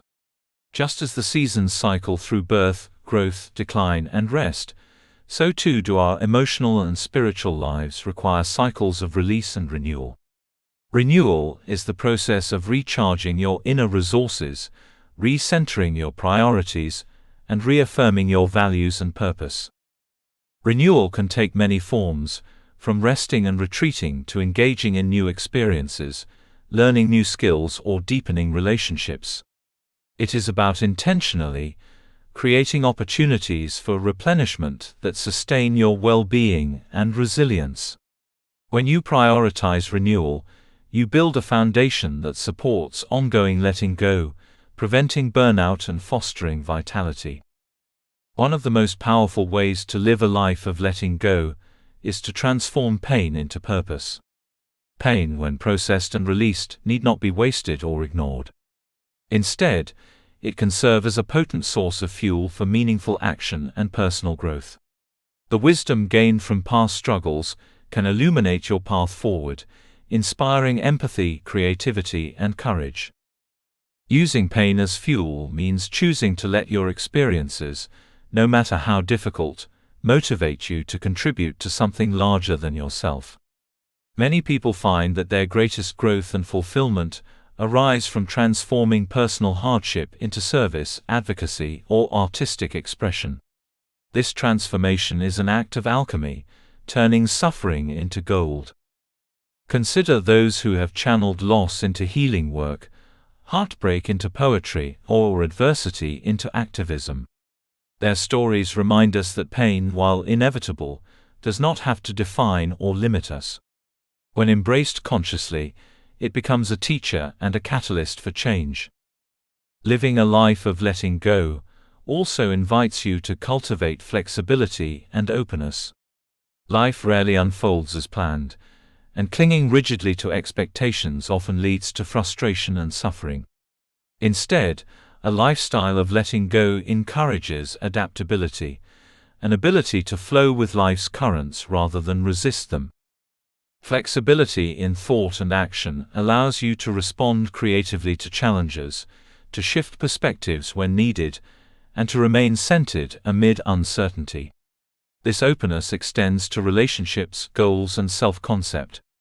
By loosening the grip on fixed ideas about who you are or what your life should look like, you invite growth and new possibilities. Mindfulness is a cornerstone of this flexibility. Through mindful awareness, you learn to observe your inner and outer worlds with curiosity and acceptance. This presence diminishes the power of automatic reactions, enabling conscious choices aligned with your highest good. Mindfulness practice supports the ongoing process of letting go by anchoring you in the present moment, where freedom resides. Living a life of letting go also means nurturing boundaries that protect your well-being. Healthy boundaries allow you to discern what to welcome and what to release in your relationships and environment. They help prevent re-traumatization and support your emotional and physical safety. Boundary setting is an act of self-respect and clarity. It requires self-knowledge to recognize your limits and assertiveness to communicate them kindly but firmly. As you practice letting go of what harms or drains you, boundaries become essential tools to maintain your peace and integrity. An important aspect of this lifestyle is embracing impermanence, the understanding that all things change and evolve. When you internalize impermanence, you become less attached to outcomes, people, or circumstances. This acceptance reduces suffering and enhances your ability to live fully in the moment. Impermanence reminds us that pain, like joy, is transient. It encourages patience during difficult times and gratitude during moments of ease. Living with this perspective softens resistance and opens the heart to the fullness of experience. Living a life of letting go does not mean passivity or resignation. Rather, it is an empowered stance of choosing what to hold close and what to release, based on awareness and intention. It is about reclaiming your power from the past and from internal and external forces that seek to control or diminish you. This lifestyle encourages you to align with your core values and purpose, making choices that nourish your soul and serve the greater good. It fosters a deep sense of freedom that comes from no longer being tethered by fear, resentment, or self-imposed limitations. In practical terms, living a life of letting go can be woven into daily routines and mindsets. Begin each day with a moment of intention setting, asking yourself what you are willing to release today and what you wish to welcome. Throughout the day, practice noticing when old patterns arise and gently redirect your attention. Engage in regular self-care practices that replenish your energy and cultivate joy. Seek out relationships and environments that uplift and support your growth. When challenges arise, remind yourself that letting go is a practice, not a perfection, and that each step forward is meaningful. Celebrate your progress, no matter how small. Living a life of letting go is a continuous unfolding, marked by moments of breakthrough and times of gentle persistence. With each release, you gain greater clarity, peace, and capacity to live authentically. As you commit to this lifestyle, you will notice a gradual transformation, not just in your emotional state but in how you navigate life's complexities. You will find yourself more grounded amid change, more compassionate toward yourself and others, and more aligned with your deepest truth. Ultimately, living a life of letting go is an act of love for yourself, for others, and for life itself. It is a declaration that you will no longer be imprisoned by past pain or fear, but will instead choose freedom, joy, and purpose every day. This journey is not always easy, and it requires courage and commitment. But the rewards are immeasurable, a life lived with greater authenticity, resilience, and peace. By embracing letting go as a lifestyle, you open to the richness of each moment and the limitless potential of who you can become. Conclusion: you are free to be happy. As we come to the end of this transformative journey together, it is both natural and necessary to pause and reflect on the path we have traveled. This journey of letting go, of releasing old wounds, fears, and limiting beliefs, has not been a simple or linear process. It has been a deep exploration of what it means to free yourself emotionally, mentally, and spiritually. More than anything, it is an invitation to reclaim your inherent power to experience peace, joy, and clarity, regardless of life's inevitable ups and downs. Throughout these chapters, we have peeled back layers of pain, guilt, shame, anger, and resentment to understand their origins and their impact on our lives. We explored how these heavy emotional burdens weigh us down, cloud our vision, and distort our experience of the world and ourselves. We learned that holding on to past hurts or toxic patterns does not protect us, but instead traps us in cycles of suffering. This recognition alone is a profound step toward liberation. One of the central lessons of this journey is the importance of awareness, becoming conscious of what we carry inside and how it shapes our reactions, decisions, and relationships. Awareness is the gateway to choice. When we are unconscious, we react automatically, often driven by old programming that no longer serves us. Yet when we cultivate awareness, we can pause and decide consciously whether to continue holding on or to release and move forward. Forgiveness emerged repeatedly as a vital key to freedom. Not the forgiveness that excuses or forgets, but the kind that chooses peace over bitterness and frees the heart from the chains of resentment. Forgiveness is a gift we give ourselves, a release valve that dissolves the toxic energy of grudges and pain. Alongside forgiveness, we confronted the destructive power of guilt and shame, learning to separate our identity from our mistakes, thereby reclaiming our inherent worth. Grief, betrayal, anger, and the need for control were other emotional territories we navigated. Each of these experiences carries profound pain, but each also holds the potential for healing and growth when approached with compassion and intention. We uncovered the science behind emotional release, recognizing that healing is not just a spiritual ideal, but a neurological reality.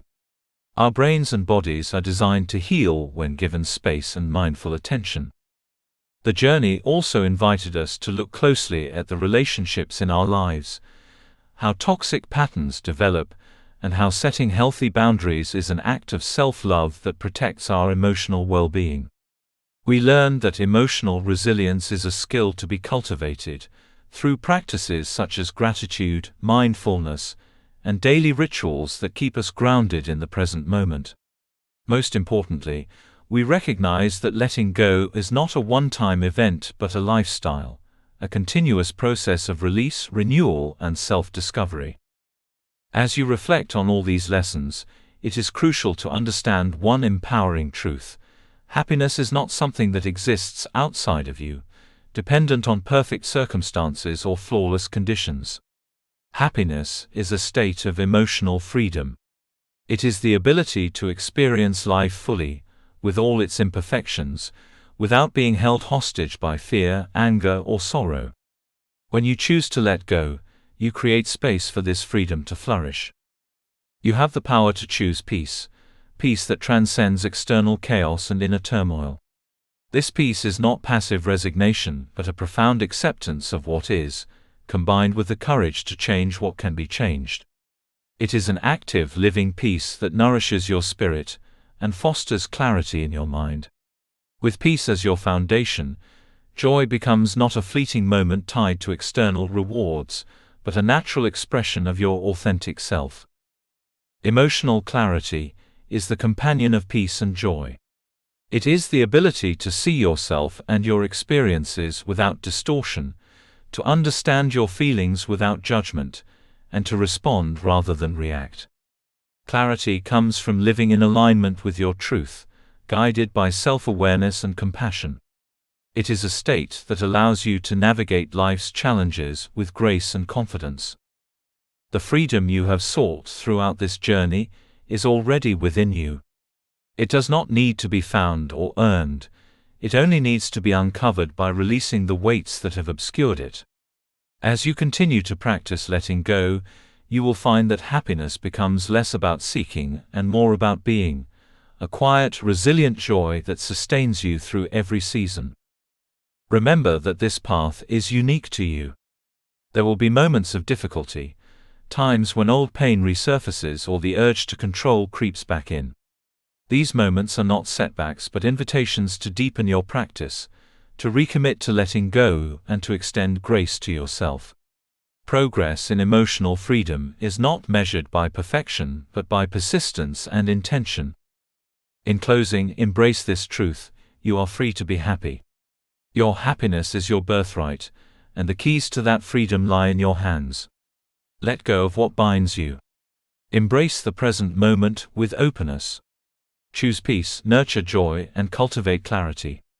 In doing so, you will live not only a life of letting go, but a life fully alive, richly connected to your deepest self and the world around you. You have arrived at a place of emotional liberation. From here, the possibilities are endless, and the journey, though ongoing, is one of profound fulfillment and beauty. Thank you for reading this book. I hope you enjoyed it. Please remember to leave us a review. Margaret Light.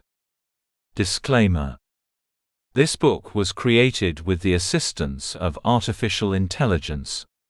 While every effort has been made to ensure the accuracy and relevance of the content, readers should note that the ideas and perspectives presented are generated by AI and should not be considered professional advice. Readers are encouraged to apply their own judgment and consult experts where needed.